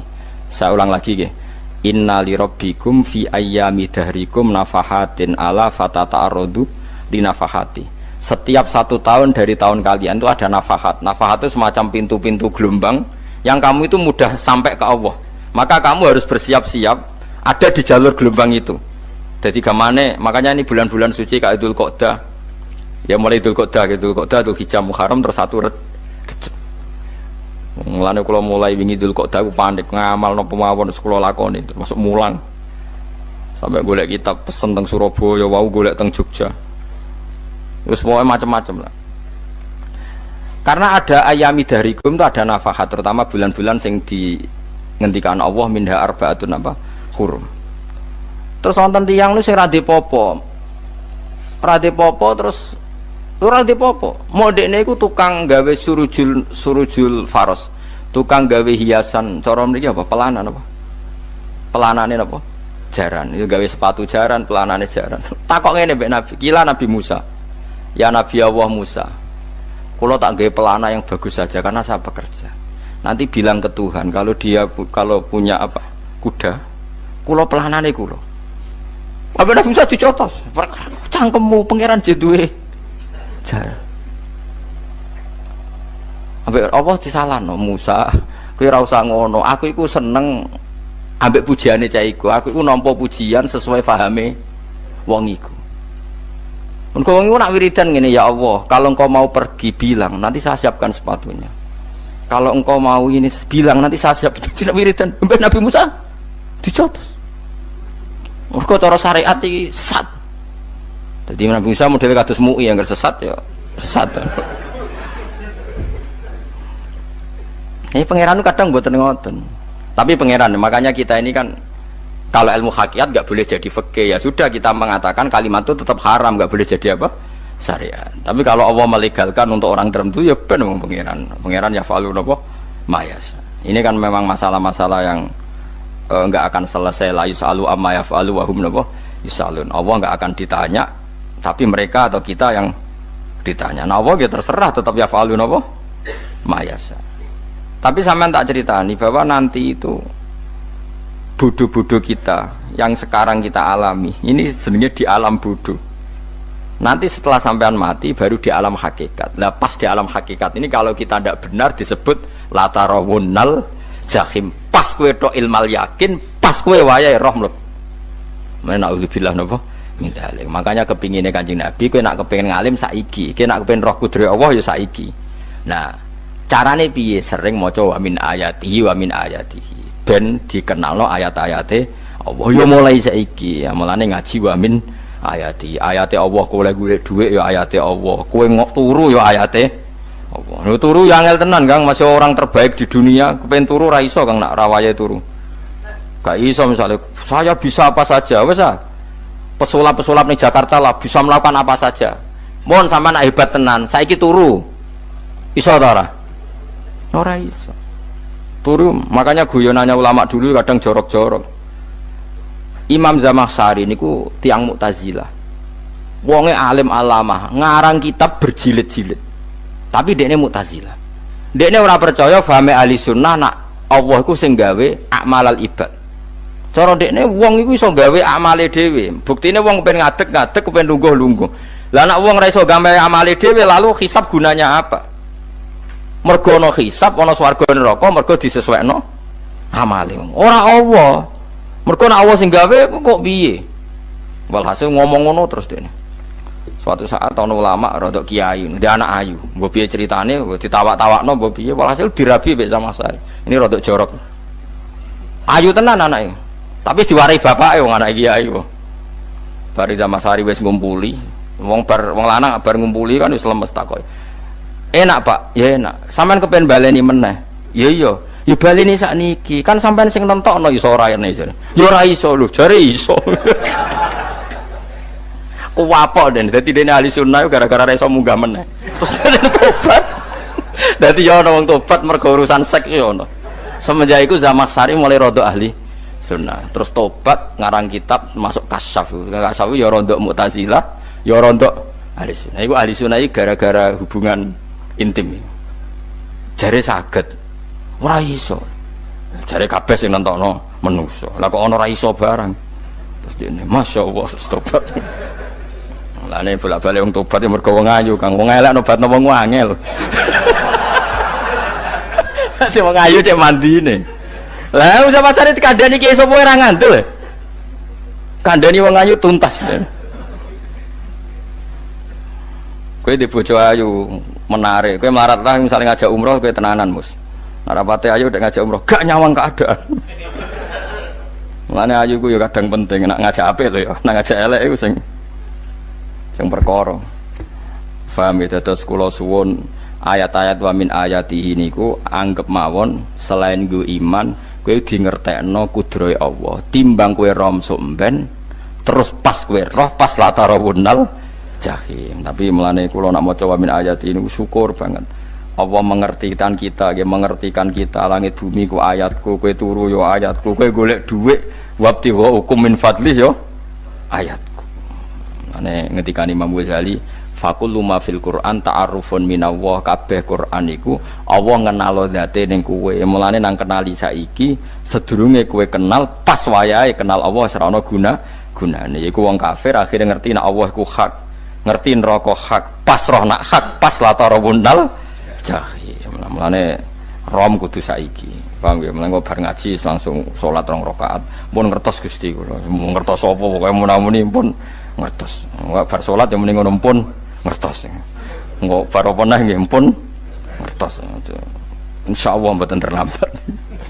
Pokoke fala mata bayana lahu qala alamu annallaha ala kulli syai'in qadir. Pokoke anggere donya wis ketok maknane kowe kudu di kesimpulan alamu annallaha ala kulli syai'in qadir. Muga hakikate donya niku sebuti niku Allahul ladzi khalaqas sab'a samawati wa minal ardi mislahun yatanazzalul amru bainahunna lita'lamu annallaha ala kulli syai'in qadir wa annallaha qad ahata bi kulli syai'in ilma. Allah gawe langit bumi iku jumlahe 7. Lan urusan ning langit bumi iku macam-macam. Ana wong gedhe dadi wong cilik dadi wong gedhe, kere sugih kere macam-macam. Urusan digawe bolak-balik mbek pangeran niku muk li ta'lamu supaya kamu tahu annallaha ala kulli syai'in qadir. Memang Allah iku zat sing wa. Kadang ra anake kiai dadi kiai, anake kiai ra dadi kiai, engko sing anake ora kiai dadi kiai debutan, engko ra sida kiai jatuh. Engko sing ra anake kiai dadi kiai meneh, dibredel meneh, molak-malik donya. Muk ben li ta'lamu annallaha ala kulli syai'in qadir. Sing profesor doktor dadi anak buah wong trimo insinyur. Kadang insinyur anak buah wong tamat SD sembah kono donya bolak balik. Mau Allah iku mau kepengin kowe iku ngerti pancen Allah wa ala kulli syai'in qadir. Dadi ya tanazzalu dadi tumurun apa al amru bainahunna. Urusan langit bumi kabeh digawe variasi, digawe macam-macam. Mau Allah kepengin kowe iku li ta'lamu annallaha ala kulli syai'in qadir wa annallaha qad ahata bi kulli syai'in ilma. Aja sampai kita ngalami pas kowe roh, pas kowe mlebu neraka. Mergo roe terlambat. Mulane al-haqqu takasur kudu mbok waca-waca ben keling bahaya nganti ngalami kalla la ta'lamuna ilmal yakin pas la tarawunnal jahim. Kula nak maca ayat iku ya nangis tenan. Mulane kula nak traweh ayat iku digebut kadang kula ya tersiksa. Kula gumun mbek tiang-tiang ngimami maca ayat kok iso fasih niku gumun. Nak kula niku pun mboten saged. Mergo paham lho. Pemene sing iso gebut bareng. Kalau seneng makmum perkara ini nak takoki pangeran, hak wong lagi tafakur kok rukuk, namun diajak rukuk. Tapi aku sholat piyambak kan tidak mikir bareng, no? Kanjeng Nabi nate sholat piyambak, niku mulai ba'da isya ngantos subuh, mau saayat. Ini ku intu adzibhum fa innahum ibaduk, wa in taghfir lahum fa innaka antal azizul hakim. Niku dibolan baleni mulai ba'da isya ngantos subuh, saayat kan. Saking wusule Kanjeng Mas kowe serang arah nglakoni giebet guys. Kewebet menteng khatam wis. Padha wae hasile terus. Kabrak kae napa. Paham ya dadi niki kula terangno kena apa kok ana ayat wa min ayatihi niki carane pangeran nyelametno umat Kanjeng Muhammad sallallahu alaihi wasallam. Ben kowe kenal pangeran zaman ning donya, aja sampai kenal pas ning akhirat, pas kenal pas latarawunal jahim, pas kenal pas wayah mlebu napa neraka. Mohon kula terusno nggih. Wa min ayatihi lan iku setengah saking ayate Allah antaku maute yen to ngadeg apa sama langit wal ardu lan bumi. Termasuk ayate Allah yo ngadege langit bumi.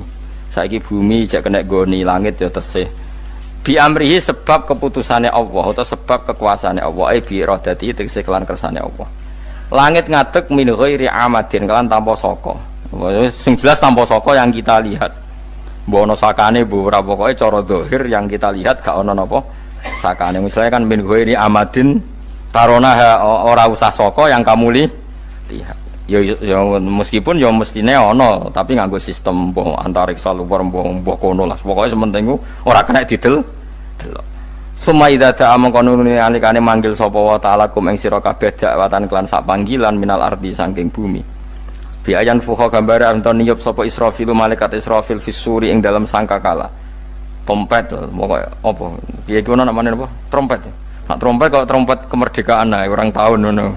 Oh, sangkakala. Semprong. Semprong ya ora seru kan. Trompet. Kulo nate maca kitab Sarah Ikhya niku, kitab Ithaf niku. Niku apik tenan kitab niku. Kulo nate maca ngeten logikane. Kena apa untuk menghancurkan langit bumi kok hanya butuh suara. Sayha itu suara yang apa?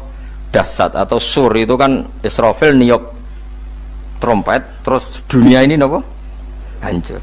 Iku teorine jare beliau pernah gawe simulasi kados gedung misalnya ditutup nggih kados yang orang-orang napa jenenge tukang musik nggak ngertos misalnya godong ditutup nganggo kaca terus disetel sound system sing sangat kuat niku kacane kan saged apa pecah kalau tertutup.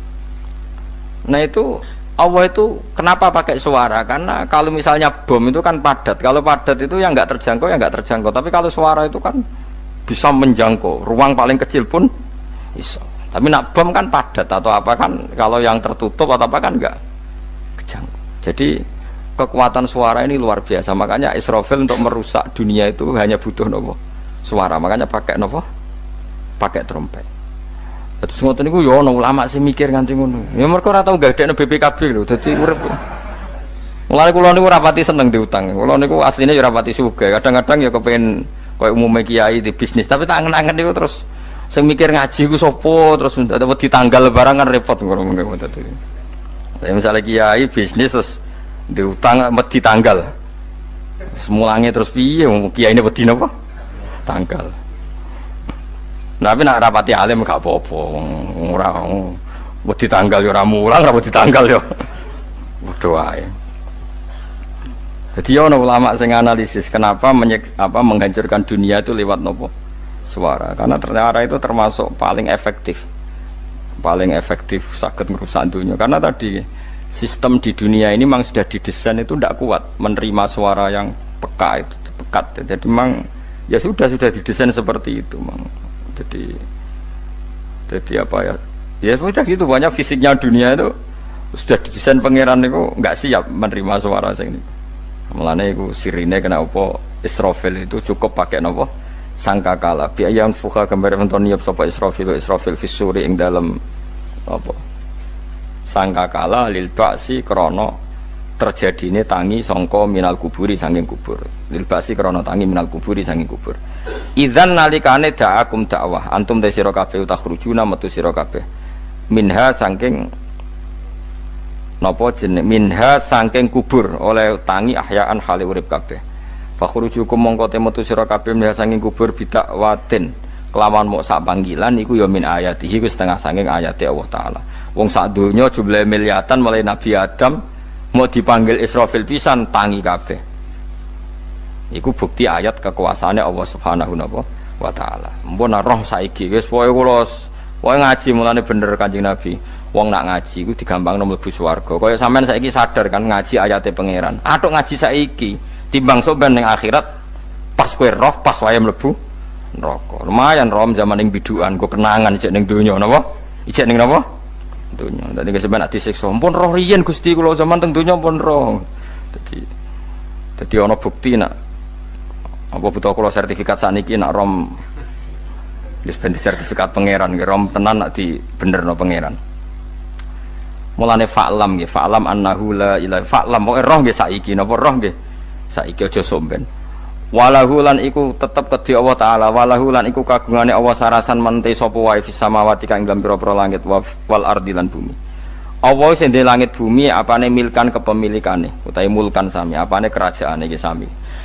Wa khalqan an penciptaane wonten iki sing maca milkan berarti semua langit bumi itu milik Allah. Nek sing maca mulkan semua kerajaan langit bumi juga rajanya atau pemiliknya Allah. Karena qiraah kita itu ada yang Maliki Yaumiddin berarti raja, ana sing Maliki Yaumiddin berarti pemilik. Disebut raja ya karena pemilik, ciri utama pemilik itu ya raja yang miliki mun sami mawon. Wa khalqan lan penciptaane wa abidan lan keperbudakane. Liyane Allah kagungane Allah, cek Allah sebagai malik, cek Allah sebagai khalik, cek mereka sebagai hamba Allah Subhanahu wa taala. Kulun te kabeh lagu maring Allah qanituna iku nurut kabeh mutiuna tegese nurut kabeh. Lah niki nganggo ilmu hakikat. Nah cara Allah wong kafir ya nurut. Tapi nurute ora cara syariat. Buktine ora kepen tuwek ya tuwek, ora kepen mati ya mati. Mulane Allah ngendikan kullul lahu qanitun. Wong sak donya nurut aku. Maksudnya nurut mriki mboten nurut fikih. Saiki wong kafir kepen mati ta ora? Mboten, nyatane mati. Akhirnya nurut ta ora mbek pangeran? Nurut. Lah iku maksudnya kullul lahu qanitun fil hakikat. Napa fil hakikat? Karena orang fasik yang enggak ingin mati ya mati. Jadi mulane ada sudut dua. Wong fasik ora nurut pangeran, wong kafir ora nurut pangeran dalam sudut pandang fikih. Tapi dalam sudut pandang ilmu hakikat mereka pun nurut pangeran. Tapi maksudnya nurut ora kepen mati, ya mati. Ora kepen kena musibah ya kena musibah. Mulane Allah dawuh napa qulul lahu qanitun. Mulane Allah nate duka ngendikan apa iktiya tauan au karha. Kowe kudu nurut aku, cek nurut api-apian, cek nurut tak paksa. Mulane kita kudu nurut pangeran kelawan napa sadar. Wa wa ta'ala wa alladzi dzat yabda'u kang ngawiti sapa lati al khalqa ing penciptaan linasi maring manusa sumaya itu mongko ini balane sapa wa ta'ala ing al khalqa ba'da halakihim sause enteke annas to sause matine annas to wa wa adatul khalqi ku ahwanu luwih ringan alih ing atase Allah minal bad'i dibanding ngawiti penciptaan. Piye-piye ketangi kok kubur iku ana materine. Wong zaman kowe ora ana materi Allah iso gawe apa meneh sekarang sudah ada materi. Harusnya Allah lebih mampu. Tapi logika iku binadzori kelawan ningali ilama maring perkara indal mukhatabin menurut pandangan wong sing dikhitobi. Rupa-rupane logika umum ngeten min anna i'adata syai'i saking satune balekno perkara iku ashalu luwih gampang minit tidaihi tinimbang ngawiti syai'. Wa illa qalamun ora dengan pandangan seperti itu fahuma mongko tawi albatu lan i'adah memulai dan mengembalikan inda wa munggu Allah taala iku sawaun iku padha fisuhulati ing dalam gampang. Allah gawe langit bumi sing ora ana iku ya nganggo lafat kun ya bar, nek wis hancur dikembalikan nganggo lafat kun ya kembali. Sebetulnya bagi Allah itu enggak masalah, menciptakan maupun mengembalikan sama-sama kun sudah selesai. Cuma umumnya kita, cara pandang kita nak balekno luwih gampang. Manane napa? Bin nadzar ilama indal mukhatabin min anna i'adatasai asyalu minib tidai. Walahu lan iku kagungane Allah sarasan al-matsalu utawi sifat al-a'la ingkang luhur fis samawati kang ing dalem pira-pira langit wal ardi lan bumi. Ai sifatul ulya tegese uta Allah iku kang duwe sifat luhur. Wayate sifat luhur iku annahu la ilaha illallah. Ngene wis pokoke roh mulai saiki ke falam annahu la ilaha illallah. Pokoke kudu roh tenan mulai saniki. Lalu mereka mati terus kemana? Dijawab oleh ekstremis tadi ya ilanar karena mereka matu fi finil maksiyah, mati ketika maksiat. Terus jawabnya si Syarawi. Lalu kalau mereka akan neraka itu keinginan Rasulullah apa keinginan kamu? Apakah pernah Rasulullah itu berkeinginan umatnya mati masuk neraka? Ya enggak. Ya sudah, kalau itu tidak keinginan Rasulullah jangan lakukan. Itu kan satu ilmiah yang luar biasa. Rasulullah tidak pernah ingin umatnya mati dalam keadaan siap masuk neraka. Makanya tidak usah mati pas itu ya. Bener MC tadi, kalau mati milih tanggal dan milih tempat. Ya itu diantara pujian-pujian yang masyhur tuh, yang dulu sahabat ada yang muji Rasulullah itu khuliqta mubarra'un min kulli aibin faka'an nama khuliqta kama tasa. Jadi itu sebenarnya makalahnya sahabat, tapi yang untung Mustafa Atif karena dapat uang banyak dari nyanyi. Jadi itu sebenarnya makalah normal dari pujian seorang sahabat, tapi yang untung Mustafa Atif. Mungkin yang untung juga pengundangnya karena ternyata abadi ya. Tapi itu makalah itu. Nah cerita Imam Sa'rawi tadi, Sa'rawi Sa'rawi Mutawali Sa'rawi ya, mufassir itu. Saya punya kitabnya itu 27 jilid. Saya sebagai peneliti itu ya ndak tasdek amat, karena saya butuh adit ya, butuh penguat itu. Dan penguat itu pula yang saya bawa ke sini. Ya ini saya baca terjemahnya dulu, nanti saya baca Arabnya supaya dapat barokahnya Rasulullah SAW sebagai Jami'ul Kalim. Nabi pernah didatangi seorang Bedui. Bedui itu Arabi, orang kampung. Minta sama Nabi, karena Nabi itu udah orang kaya, tentu kira-kira saya bayangkan ya dikasih 50.000 atau 10.000. Si Arabi ini tidak terima, dan tidak terima ngomong di depan umum. Ketika Rasulullah tanya, apa saya sudah baik sama kamu? Kata si Arabi tadi, tidak, karena kamu kikir hanya ngasih saya segini. Sahabat hampir marah saja karena Nabi tersinggung. Tapi Nabi lalu mengajak orang itu ke dalam rumah. Kira-kira kalau Indonesia mungkin ditambah 200.000 atau 300.000. Kemudian, apa ini cukup? Ya cukup. Kamu sudah puas? Ya puas. Fajazakallahu min ahlin wa asyiratin. Dipuji-puji Nabi. Kemudian kata Rasulullah, ayo kita keluar. Keluar nemuin khalayak begini. Khalayak rame. Kamu tadi mengkritik saya, menghujat saya di depan umum. Maka kamu sekarang harus memuji saya di depan umum, supaya clear. Akhirnya mau dia, oke kita mau. Akhirnya muji-muji bahwa Muhammad orang baik, dermawan gini. Setelah itu dia pulang. Hebatnya Rasulullah ketika pulang kata Nabi begini, sabda Nabi begini, kalau saja dia pas benci saya itu kok mati, saya ulang lagi, kalau saja dia pas komentari saya buruk tadi kok mati, maka dia mati sebagai min ahlin nar, karena berstatus pencaci maki Nabi. Akhirnya dia muji Nabi itu lewat disuap, lewat dikasih uang lagi. Lu itu sudah sah. Jadi saking baiknya Allah, Islam suapan itu juga sah.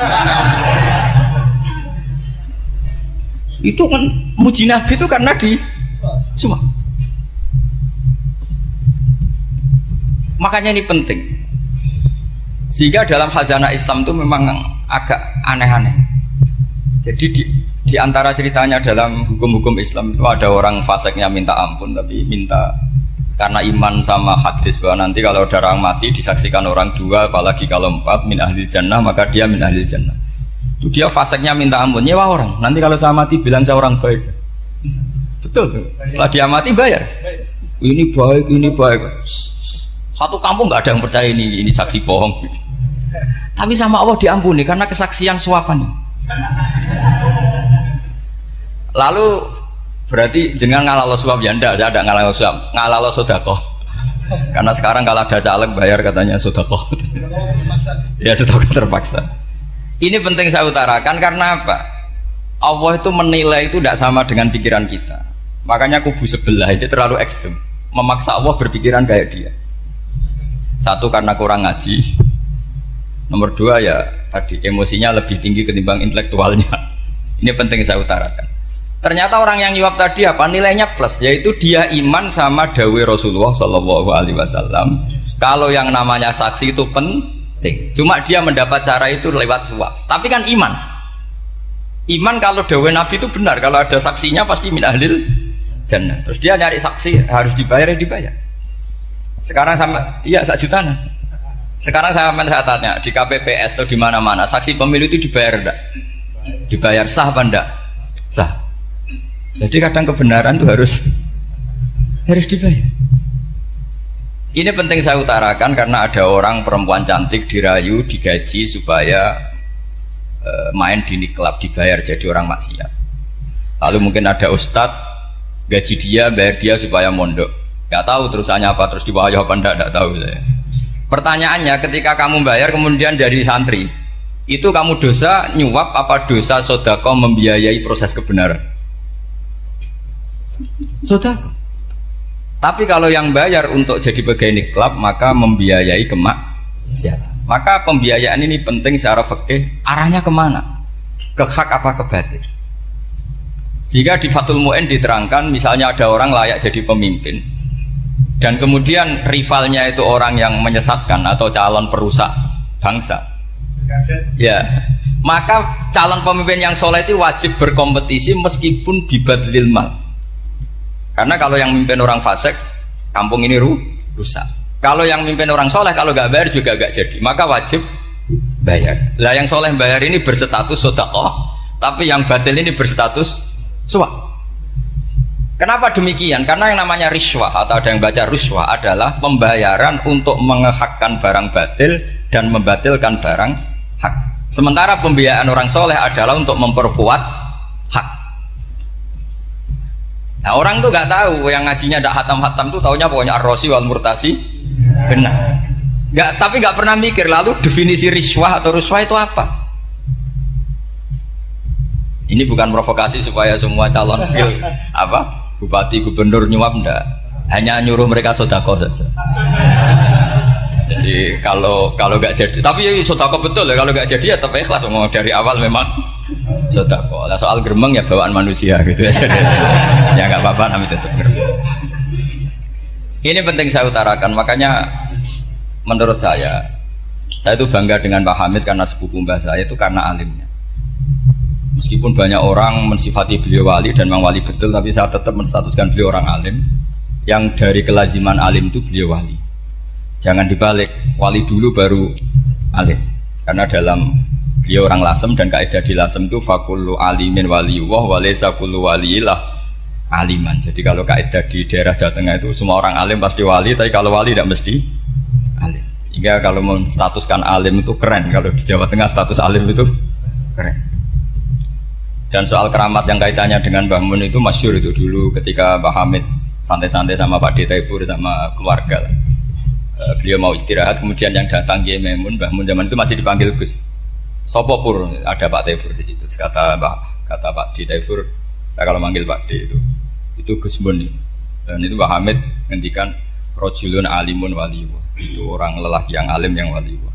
Jadi beliau muji Mbah Mun juga alimun dulu, rojulun alimun wali.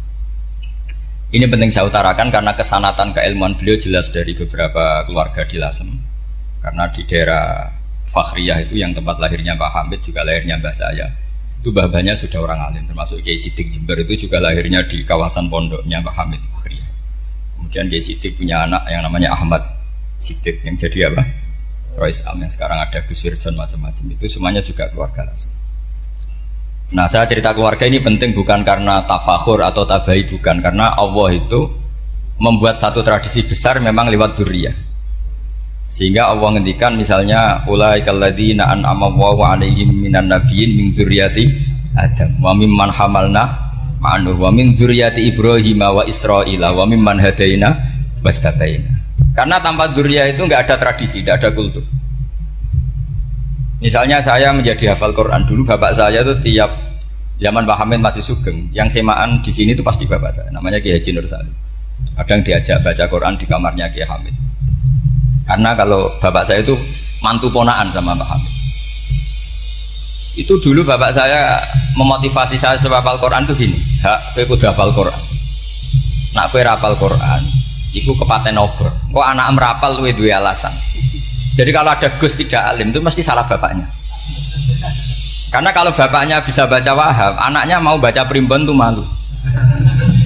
Tapi kalau bapaknya sudah bacanya WA, anaknya jadi primbon. Era cucu sudah dukun. Era cucu sudah kayak Dimas Kanjeng, nanti itu pasti. Karena nggak ada rasa malunya. Tapi kalau bapaknya alim, baca Wahab misalnya, juga qanaah, anaknya juga itu figurnya. Terus cucunya juga gitu figurnya, makanya disebut dzurriyyatam ba'duha min ba'd. Ini penting. Dulu Mbah Mun itu sering ijazahi saya itu persis ijazahnya bapak, ijazahnya Pak Hamid. Kalau punya amplop itu ya dibeda-bedakan, ini amplop dari tamu, ini dari pejabat, ini dari orang fakir. Sehingga penggunaannya juga sesuai itu, tidak serampangan. Karena dianggap amanat. Kalau kita salah tasarruf maka menjadi hisab. Kalau sekarang enggak, salah dikumpulkan. Orang desa salam template wadol pitik kuru wedhus kuru ambek guse tuku HP seri terbaru itu kan kasihan ya. Padahal sing salam template itu ibunya kerja di Malaysia, mungkin gelantungan ngecat tembok di Malaysia. Hasil salam template di Gus tuku HP terbaru itu kan nggak imbang. Nah juga tuku tasbih kan sumbut. Ini bukan nyindir tapi ngamuk. Jadi ini penting karena semuanya itu ada hisabnya. Walatus alun yauma idzin anin. Karena Tradisi ini harus kita teruskan ala qadril istito. Karena itu nanti yang mengawal ilmu. Kemudian termasuk tradisi mengakui santri goblok, ini penting. Itu nggak ada santri sebarokah santri goblok. Makanya dulu Mbah Mun, Mbah Hamid, Kiai Alim itu kalau sama santri goblok ya tidak benci. Nggak kayak sekarang semua orang bikin sekolah unggulan. Sekolah unggulan itu kritik saya hanya memproduksi orang-orang yang nantinya mendapat. Kalau kamu punya santri hafal Quran, nanti hadiahnya umroh, langlanya umroh, santri pinter hadiahnya beasiswa. Tapi hubungannya sama negara itu mendapat. Sementara santri yang goblok hidup di pedalaman Kalimantan, karena di sana belum ada masjid, bikin masjid dia. Sebagian hartanya dipakai masjid, sebagian hartanya dipakai bangun masjid. Ini yang goblok pendiri masjid, yang pinter pengajian di masjid dibisaroi uang kas masjid. Artinya gini, ya kalau halalnya halal, tapi kita mbok yoroh hikmahnya orang-orang goblok supaya kita tetap ngaji. Rabbana ma khalaqta hadza batila. Semua ini ada gunanya. Subhanaka ma khalaqta. Jadi semua ini ada gunanya. Maka bagi santri-santri yang goblok, tolong nanti saya di Fatihai karena saya ini pembela Anda. Lo yang ngomong biar saya, karena saya terkenal santri pinter. Kalau yang ngomong sampean goblok kan nggak ada yang percaya. Oh, padune padha gobloknya kan gitu. Yang ngomong harus saya. Saya itu niru Rasulullah Shallallahu Alaihi Wasallam. Nabi itu kalau ada santri serabakat pinter itu diwaris sak surat usung nang mulai pinter. Banyak itu. Balighu anni walau ayah, ada sahabat ngaji hanya diajari idza zulzilatil ardu, sudah kamu pulang, sudah pinter. Karena betul. Sekarang coba diangen-angen, ada santri alim alamah, mungkin bakasnya furu'iyah, gimana hukumnya Jumatan jumlahnya itu 40 kurang atau 40 pas imam. Kemudian ada yang batal satu, hukumnya gimana? Dia mikir furu'iyah. Sementara yang goblok, dia di desa tertinggal gak ada masjid. Piye caranya dia masjid? Ini bikin aslul ibadah, yang sini sudah khilaf tentang yang gak penting. Jadi orang goblok kadang lebih keren. Akhirnya apa? Duriannya yang goblok nanti jadi orang alim alama ngekholi wong goblok karena pendirinya biasanya orang pati pinter. Itulah Allah Subhanahu wa taala. Ada bikin sesuatu itu sia-sia. Nah, saya ini korban ilmu itu. Akhirnya santri saya banyak yang nggak jelas.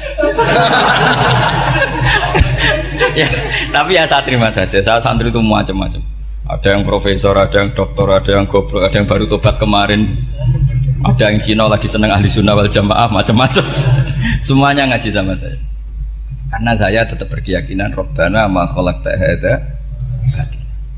Ini penting saya utarakan karena khazanah kita ini jangan digerus oleh orang yang tidak bertanggung jawab. Pernah ada di hadis Muslim, ini cerita di Sahih Muslim.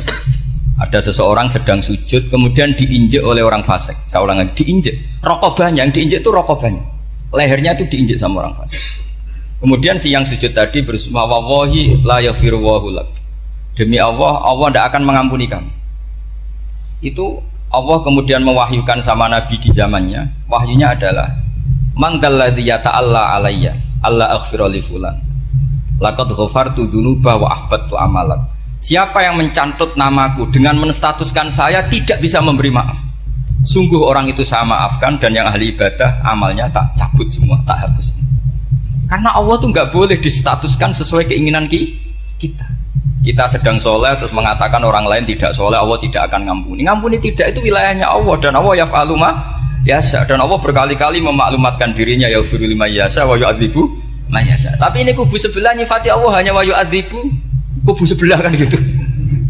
Tidak pernah kalau Allah disifati yaghfir. Bagaimana Allah gak tersinggung? Allah selalu distatuskan yu'adzib. Itu kira-kira kalau Allah kan gini, saya ini bisa wa'adzib, bisa aghfir, kenapa status saya tinggal yu'adzib? Ini ngaji di mana? Khatam enggak gitu kan gitu. Makanya resikonya ahli sunnah itu masyhur tuh Pak Hamid Pasuruan. Tamu macam-macam diterima. Ketika orang benci Golkar itu ada tamu dari Golkar juga diterima. Ketika orang nggak mau diberi hadiah oleh orang Golkar, Pak Hamid ya diterima. Bilang ke bapak, mengaku lomo wae nur, duit enggak ana gunane dhewe. Sing marai rawan hisab itu kan kamu dapat uang nggak jelas kemudian kamu pakai pribadi. Kalau orang-orang soleh kan nggak pernah dipakai, kan aman saja. Loh, dihisab apanya? Wong hanya peralon. Kalau istilahnya Mbah Hamid itu peralon. Datang diberikan orang lagi, datang diberikan. Kalau kena kamu kan hisab. Terus kamu nyate makan wareg glegeken. Wah itu uangnya nggak jelas dipakai nyate glegeken ya mesti hisab.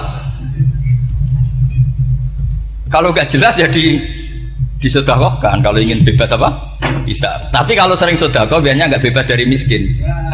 Tapi kalau kamu wali kan tetap ya Pak Hamid itu masyhur bisa kok. Tapi kan nggak jadi miskin. Kamu nggak terkenal sakok tapi miskin. Ini nggak wali.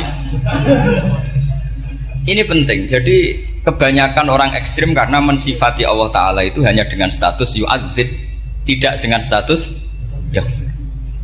Dan itu mereka harus ngaji lagi. Kurang apanya Rasulullah SAW? Nabi sebagai manusia benci sekali sama pembunuh Hamzah karena qatilu ahabbin nasi ila Rasulillah. Itu sama Wahsy. Siapa yang nggak tahu Wahsy? Qatala ahabban nasi ila Rasulillah, itu qatala Hamzah. Dan ketika Nabi nyuwun sewu maksud no Wahsy, Allah malah nurkan ayat laisa laka minal amri syai'un aw yatuba alaihi. Ada pilihannya aw yatuba alaihi. Apa yang terjadi? Justru Allah mentobati Wahsy. Memaafkan Wahsy, mentobati Wahsy. Ada sahabat yang dipuji Nabi Hamamatul Masjid, akhirnya suul khotimah. Kita tahu ceritanya siapa? Sa'labah. Makanya kata Mbah Mun sering cerita ke saya. Banyak orang darani saya itu tidak jelas, kata Mbah Mun, karena saya sama siapa saja baik, sehingga banyak yang nuduh saya itu tidak jelas. Kata beliau, ulama paling jelas ya saya ini, karena masih orisinil, kata beliau. Tapi pakai bahasa Jawa, karena tadi Mbak Idris bilang ada yang MA ya, Madura asli tadi, makanya saya terpaksa bahasa Indonesia tadi. Kata Mbah Mun, ulama paling jelas ya saya, karena saya menyikapi siapa saja baik. Karena di hati saya hanya membaca laisa laka minal amri syai'un aw yatuba alaihim aw yu'adziba. Kenapa kamu vonis si buruk? Bisa saja nanti baik. Yang sedang baik bisa saja nanti bu. Kalau nasib seseorang nggak jelas, kenapa kamu sikapnya jelas? Nah, ini orang-orang nggak ngaji itu memaksa orang lain jelas. Ini kubu sebelah pasti salah, ini pasti benar. Wong manusia kok dipasti-pastikan gimana? Kita ini tidak nabi. Kalau nabi maksum pasti benar. Kalau sampean apa? Maksum bisa. Jadi ketidakjelasan para ulama ini berdasar konstitusi tadi bahwa itu wilayahnya Allah Subhanahu wa Ta'ala. Ini penting saya utarakan. Jadi penting sekali. Jadi orang yang sedang fasik sekarang bisa saja nanti tobat. Yang sedang sekarang soleh bisa saja nanti masalah. Sehingga Rasulullah tetap mengajarkan ya muqallibal qulub tsabbit qalbi ala dinik. Jadi kalau ngaji itu khatam. Khatam itu begini misalnya ya. Saya pernah ngaji Ihya, belajar Ihya khatam. Bahkan saya punya takrirannya berdasar kitab Ithaf, sarahnya Ihya. Kalau ingin tahu sanadnya sarah Ihya, ya misalnya Gus Idris ini, Idris ngaji Mbah Hamid Pasuruan, ngaji Mbah Dimyati. Mbah Dimyati ini ngaji sama kakaknya Kiai Mahfud Termas. Kiai Mahfud ngaji sama abahnya Kiai Abdullah. Kiai Abdullah ngaji sama abahnya Kiai Abdul Manan. Kiai Abdul Manan ini mulazim terhadap Sayyid Murtado Az-Zabidi. Jadi kalau santri Salafiyah ini ya kira-kira topkoh Sabiah. Karena Mbak Idris Sadisa ya kira-kira sampean itu dari pengarang Ithaf itu baru tokoh berapa? Sabiah, masih keren. Turun pitu. Masih kaya lah. Lah kamu kok miskin? Turun ke 8 katanya kan. Jadi nanti kalau masih keren. Itu sampean ngaji kitab kalau khatam, saya ulang lagi kalau khatam. Itu memang ada bab-bab di mana ulama itu harus tegas, harus tafriq bainal haqqi wa bainal batil. Oke, itu bagus. Mana yang hak, mana yang batil kita bedakan. Di bab itu bagus. Tapi kalau nanti kamu ngaji bab tawadhu, lihat di Bidayatul Hidayah atau di semua kitab tasawuf, bab tawadhu itu kalau melihat kamu orang kafir, kamu melihat orang apa? Kafir. Ini aso ma'akufri, ini maksiat wajar dia kafir. Saya ini muslim kok maksiat. Fadam bi akbah, maka dosa saya lebih buruk. Melihat orang tua, mesti ada aksaru ibadatan. Ini lebih tua, mesti ibadahnya lebih banyak. Nanti kalau melihat anak kecil, ada asgharu minni sinnan, pasti maksiatnya banyak saya. Jika terus evaluasi gitu sehingga nggak pernah takabur. Saya misalnya di sini, saya ini kan gayanya keren, duduk di atas sampean di bawah. Gayanya tok, hakikatnya sampean lebih sombong karena memerintahkan saya. Jadi panitianya itu, makanya saya merasa tawadhu saja meskipun berdiri. Karena hakikat saya ini makmur, diperintah. Panitia ini, penyelenggara ini amir, pemerintah. Kira-kira sombong mana? Itu sekali saya tidak memaafkan, finnar itu.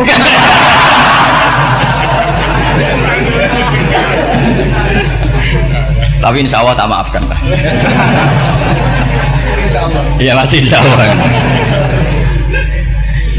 Jadi ini penting. Jadi mbok ya orang-orang yang ekstrim tuh mikir keinginan Rasulullah Shallallahu Alaihi Wasallam itu umatnya meninggal dalam keadaan baik. Makanya benar tadi, notulen tadi, kalau doa, kalau ingin mandi itu memang harus ada jadabnya. Tapi yang asli loh ya, jangan gaya-gayanan. Ya asli betul, yang nggak khilaf memang asli. Itu ada seorang wali doa di depan Nabi itu begini, ya Allah, saya harus jadi orang soleh. Allah diharuskan itu kan nggak sopan ya. Ya Allah, saya ini harus jadi orang soleh. Kenapa? Sekali saya soleh, maka surroh habibu, yang senang kekasihmu. Sekali saya fasik, maka yang senang musuhmu, yaitu iblis. Tinggal jenengan milih mana, nyenangkan kekasihmu apa nyenangkan musuhmu. Akhirnya ya dapat aku ya sudah soleh aja soleh ini kok doa kok neror orang ini. Kira-kira gitu. Jadi ya Allah, saya harus jadi orang soleh. Kalau saya jadi orang soleh, surroh habibuk, yang senang kekasihmu. Kalau saya jadi orang fasik, yang senang musuhmu. Sedangkan tinggal milih saja, menyenangkan kekasihmu apa menyenangkan musuhmu. Kira-kira Allah senang mana? Senang menyenangkan. Wah, itu doa paling mustajab. Tapi syaratnya harus anti bikolbin dan dari ijazah nggak mandi, itu ijazah nggak mandi. Maka ini tidak saya ijazahkan. Nanti kalau kamu ngalami isak sendiri, ngalami wujdi sendiri, terus ngalami itu, insya Allah makbul. Tidak mau gaya-gayanan copy paste, nggak diterima itu. Jadi wali-wali dulu itu kalau berdoa itu sederhana, tapi dari hati yang paling dalam. Makanya Nabi Musa itu terkenal, orang paling seenaknya sendiri dan Nabi Musa hubungannya dengan Allah. Tapi sama Allah dimaafkan karena orisinil, tidak bikin-bikin. Rasulullah juga itu, kalau sudah marah itu doanya gitu. Cuma celakanya ditiru Nira Warisman dulu itu. Nabi itu ketika perang Badar itu jelas kalah, nggak mungkin menang, sudah jelas kalah. Nabi hanya 313 orang kafir, 1000 dengan perlengkapan apa? Sudah lengkap semua. Setelah perang dilihat itu jelas kalah. Seri awal yang memang kalah betul. Doanya Nabi apa? Allahumma intuhlik hadil isobah lam tu'bad badal ya. Ampun Gusti, silahkan bikin kalah, tapi ra ono sing roh najenan pangeran. Pun lairan jenengan dadi pangeran, ora ono sing roh. Enggak ada ibadah. Intuhlik hadil isobah lam tu'bad badal ya. Kalau engkau menghancurkan kelompok saya ini, jenengan sebagai Tuhan tidak ada yang nyembah lagi. Karena yang nyembah tinggal kelompok kita. Tapi yang ngendikan Nabi, kalau kamu niru tidak bisa. Gak bisa kamu doa, ya Allah saya ini santri salafiyah, kalau saya bodoh menjadi presiden buruk terhadap alumni salafiyah. Gak apa-apa sekali-kali doa gitu.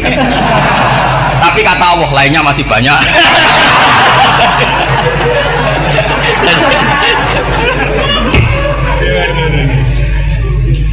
Tapi itu syaratnya tadi harus ada al-wujdi wasima. Jadi makanya Imam Ghazali punya kitab al-wujdi wasima. Karena ada masrob, ada syarab. Jadi wali ngikuti para nabi itu ada masrob, ada syarab. Sehingga perasaannya itu beda. Saya punya sekian contoh. Makanya tadi saya bilang di sini yang cerita nanti tak baca Arabnya ya tabarruk dengan jamil apa kalim. Jadi Nabi menyontohkan gini ya. Hubungannya Nabi dengan umatnya itu kata Rasulullah ibarat orang punya unta atau sapi yang susah, yang sarodat itu berat. Kalau bahasa sini apa beda? Yang larat apa? Melayu. Terus orang-orang lain ingin membantu, kubu sebelah ingin bantu, tapi ketika mereka ingin bantu malah unta ini tambah lari karena asing. Semua selain pemiliknya ini kan bagi unta itu asing. Jadi mau dibantu ditangkap tambah lari karena ini orang asing semua. Ngajinya agak jelas, asalnya agak jelas, tapi mau ikut ngurumat Islam ini asing semua. Akhirnya kata Nabi yang punya unta itu tadi datang, kemudian ngambil rumput, terus unta itu dipanggil, kemudian unta itu mengikuti. Kata Nabi, ibarat saya seperti itu. Kalau saya yang memimpin Islam, saya yang merawat umat saya, maka umat akan mudallalah, akan nurut. Tapi kalau yang rumat kalian, malah Islam menjadi kacau. Kenapa menjadi kacau? Karena tadi nyifati Allah saja salah. Orang Islam baik dihukumi kafir hanya karena tahlilan, hanya karena manakiban dihukumi kafir. Sekarang inginnya Nabi orang menjadi muslim apa kafir? Inginnya Nabi orang menjadi muslim apa kafir? Muslim. Lalu gara-gara melakukan perilaku tertentu dihukumi kafir. Dia ziarah wali songo musyrik, nyekel patok musyrik. Katanya minta sama mayit. Padahal saya andekan jadi mayit itu dijaroi sampean nggak seneng. Nggak senengnya karena ya kadang murid itu jaroi gurunya ya kurang ajar. Masa gurunya dibilang gini, ya Allah, ingkana musinan fazid fi ihsani, wa ingkana musian fatajawas andu. Kata gurunya, soleh tenan darani ingkana. Makanya saya tidak suka zaman ziarah ke saya. Kecuali doanya ditasihkan dulu ke saya. Makanya nggak boleh ziarah itu pada Nabi, bisa murtad kan? Coba itu baca di depan Nabi, murtad gak? Ya Allah kali ini baik maka gini, kalau buruk masa Nabi baiknya ingkana. Lah orang-orang yang menyerang kita kan itu gak ada zaman sahabat doa seperti itu. Ya mesti gak ada, mana mungkin sahabat baca itu di depan Nabi. Masa Nabi didoain ya Allah kalau dia baik maka fazid, maka kalau dia buruk ya gak mungkin. Lah mereka nyerang kita itu gak ada dalam sejarah sahabat. Ya sahabat kok nahlilin Nabi itu gak nabi mau didoain maghfir lahu. Kan ngenyak kanjeng Nabi jadi ngono maghfir lahu. Ya mesti saja sahabat gak akan tahlilan. Yang kabudut itu Rasulullah, bahkan diistilahkan kabudut saja salah. Intaqala ila rafiqil ala. Nah kalau sampai harus ditahlili, kalau enggak yang rokok betul. Amalnya pas-pasan, dosanya berkelanjutan. Kondak gimana? Punya tanah warisan yang hasil ngerebut milik orang lain. Kamu sudah mati, dipakai anak cucumu. Ini berkelanjutan enggak dosanya? Berkelanjutan, berseri-seri. Mereka kalau nyerang kita kan sahabat tidak melakukan itu untuk Nabi, ya nggak mungkin lah sahabat mendoakan itu pada Nabi, kan nggak mungkin. Coba kalau kamu jadi mayit, terus kamu gurunya, terus ada murid kamu bilang Allahumma ingkana musinat fazid fi ihsani wa ingkana musian fatajawaz anhu. Mesti kalau kamu bisa bangun. Ya Allah dong meyakini saya soleh itu masih ingkana. Kalau guru saya soleh maka, kalau guru saya buruk maka. Itu kan taklek namanya apa? Itu kan kurang ajar. Loh, saya tidak pernah doa gitu di depan Muhammad Rasulullah, tidak pernah. Saya kalau doakan bangun ya tidak pernah gitu. Allahumma ali darajati fil jannah gitu. Saya nggak pernah, ingkana nggak pernah. Karena andekan itu saya juga sama kok. Cuma kalau ada orang doa di bangun gitu ya karena orang lain ya tak biarin. Tapi saya tidak bilang amin, ya biarin aja sudah. Tapi kalau santri sarang nggak usah lah doa ya apa? Ingkana. Masa meyakini solehnya gurunya kok nunggu apa? Ini bukan ijazah, ini marah ini jadi pelurusan ini. Saya ulang lagi, ngaji itu harus khatam. Pentingnya khatam tadi, kalau di bab tafriq bainal haqqi wa bainal batin, seakan-akan kubu sebelah ini benar karena tegas. Tapi kitab itu tidak hanya bab itu, juga ada bab tawadhu. Di bab tawadhu itu, misalnya kita melihat orang kafir, ini wajar maksiat kan dia kafir, masa saya mukmin maksiat. Dan ini kafir bisa saja nanti husnul khotimah, saya muslim bisa saja su'ul khotimah, jika tetap tawadhu. Melihat yang lebih sepuh ini aksaru ibadatan minni, melihat yang kecil asghar berarti aqallu maksiatan minni, sehingga melihatnya itu tawadhu. Jadi kalau di bab tawadhu semuanya orang itu mungkin. Nah di sini Rasulullah SAW mengajarkan, ketika malaikat Jabal bilang Muhammad, orang yang mendustakan kamu saya tungkepi gunung biar mati semua. Kata Rasulullah, saya berharap keluar dari tubuh mereka min aslabihim, dari keturunan mereka orang-orang sing mukmin. Sudah karuan kafir saja Nabi tidak berhenti berharap, jangan-jangan nanti keturunannya mukmin. Dan itu betul. Kita tahu Abu Lahab punya anak Darrah itu mukminah, Abu Jahal punya anak Ikrimah juga mukmin. Dulu Walid bin Mughirah musuh besarnya Rasulullah punya anak Khalid bin Walid. Sekarang orang-orang yang abangan gak hafal Quran, kadang anaknya hafal Quran lewat program PTPG, kadang ngapal Quran malah anaknya ndak hafal. Makanya kalau pas wisuda sampai bingung, gurunya itu sampai nangis. Kenapa nangis? Ini anaknya orang nggak hafal Quran tak wisuda hafal, saya gurunya ndak hafal kata. Lah kenapa bisa jadi hafid? Karena guru sewaan kata. Itu banyak sekali. Ini penting saya utarakan supaya ekstremitas itu berkurang. Logika-logika yang dibangun ulama itu ngikuti riwayat. Agama itu ngikuti riwayat, bukan sekedar akal. Saya punya contoh ketika kitab Ihya menutup kitabnya, yaitu Imam Ghazali. Itu ada dua orang, ini di akhir kitab Rojak dan dipakai nutup kitab Ihya sebagai rojaknya Imam Ghazali. Ada dua orang min ahlinar dipanggil sama Allah. Ini sekaligus ijazah, kali ini ijazah betul. Yang dipanggil ke surga itu masih muqayyad dan biangkalil jahim, masih muqayyad, masih dibelenggu sama atribut neraka. Terus sama Allah ditanya, dia jong kabarin rokok, wah syarro makan dan kustingun rokok jenang takok, sekarang ra enak jen. Terus kata Allah, ya sudah kamu kembali ke sana karena kamu memang orang fasik. Itu lari semangat mau ke neraka. Ini ijazah. Semangat disuruh kembali ke neraka itu semangat lari. Allah tanya, "Loh, Cung, kenapa kamu semangat?" "Ya Allah, saya ini sudah kapok. Dulu ketika di dunia kamu perintah, engkau perintah, saya tidak semangat. Maka kali ini jenengan perintah, saya semangat. Karena saya sudah kapok. Setiap engkau perintah, saya ada lari semangat ke neraka." Nah, barokahnya semangat masuk neraka ini, kata Allah, ya sudah kamu di surga saja. Maka ijazah nanti kalau ada pengumuman silahkan masuk neraka, kamu harus lari sekencang-kencangnya. Karena itu perintah Allah, apa? Yang ketika kita di dunia kalau diperintah males-malesan. Kalau kamu diperintah sholat subuh jamaah kan males-malesan. Dan itu menjadi kita masuk neraka. Sebagai kafarah itu ya Allah, karena ini perintah engkau, saya tidak males-malesan lagi. Wis balikin rokok, lari semangat. Allah akhirnya haru, dimaafkan. Panggil lagi, sudah di surga saja. Barokahnya semangat masuk neraka. Nah, ini ijazah ini. Ya diterima ya. Kok enggak semangat terima ya. Yang kedua enggak. Sudah kamu kembali ke neraka, pelengahan gitu. Enggak semangat. Allah dilihat terus enggak semangat. Kenapa kamu tolah-toleh? Ya Allah, saya tidak pernah ngira ketika engkau manggil saya ke surga, kemudian engkau kembalikan lagi ke neraka. Ya sudah di surga saja, barokahnya husnudzon.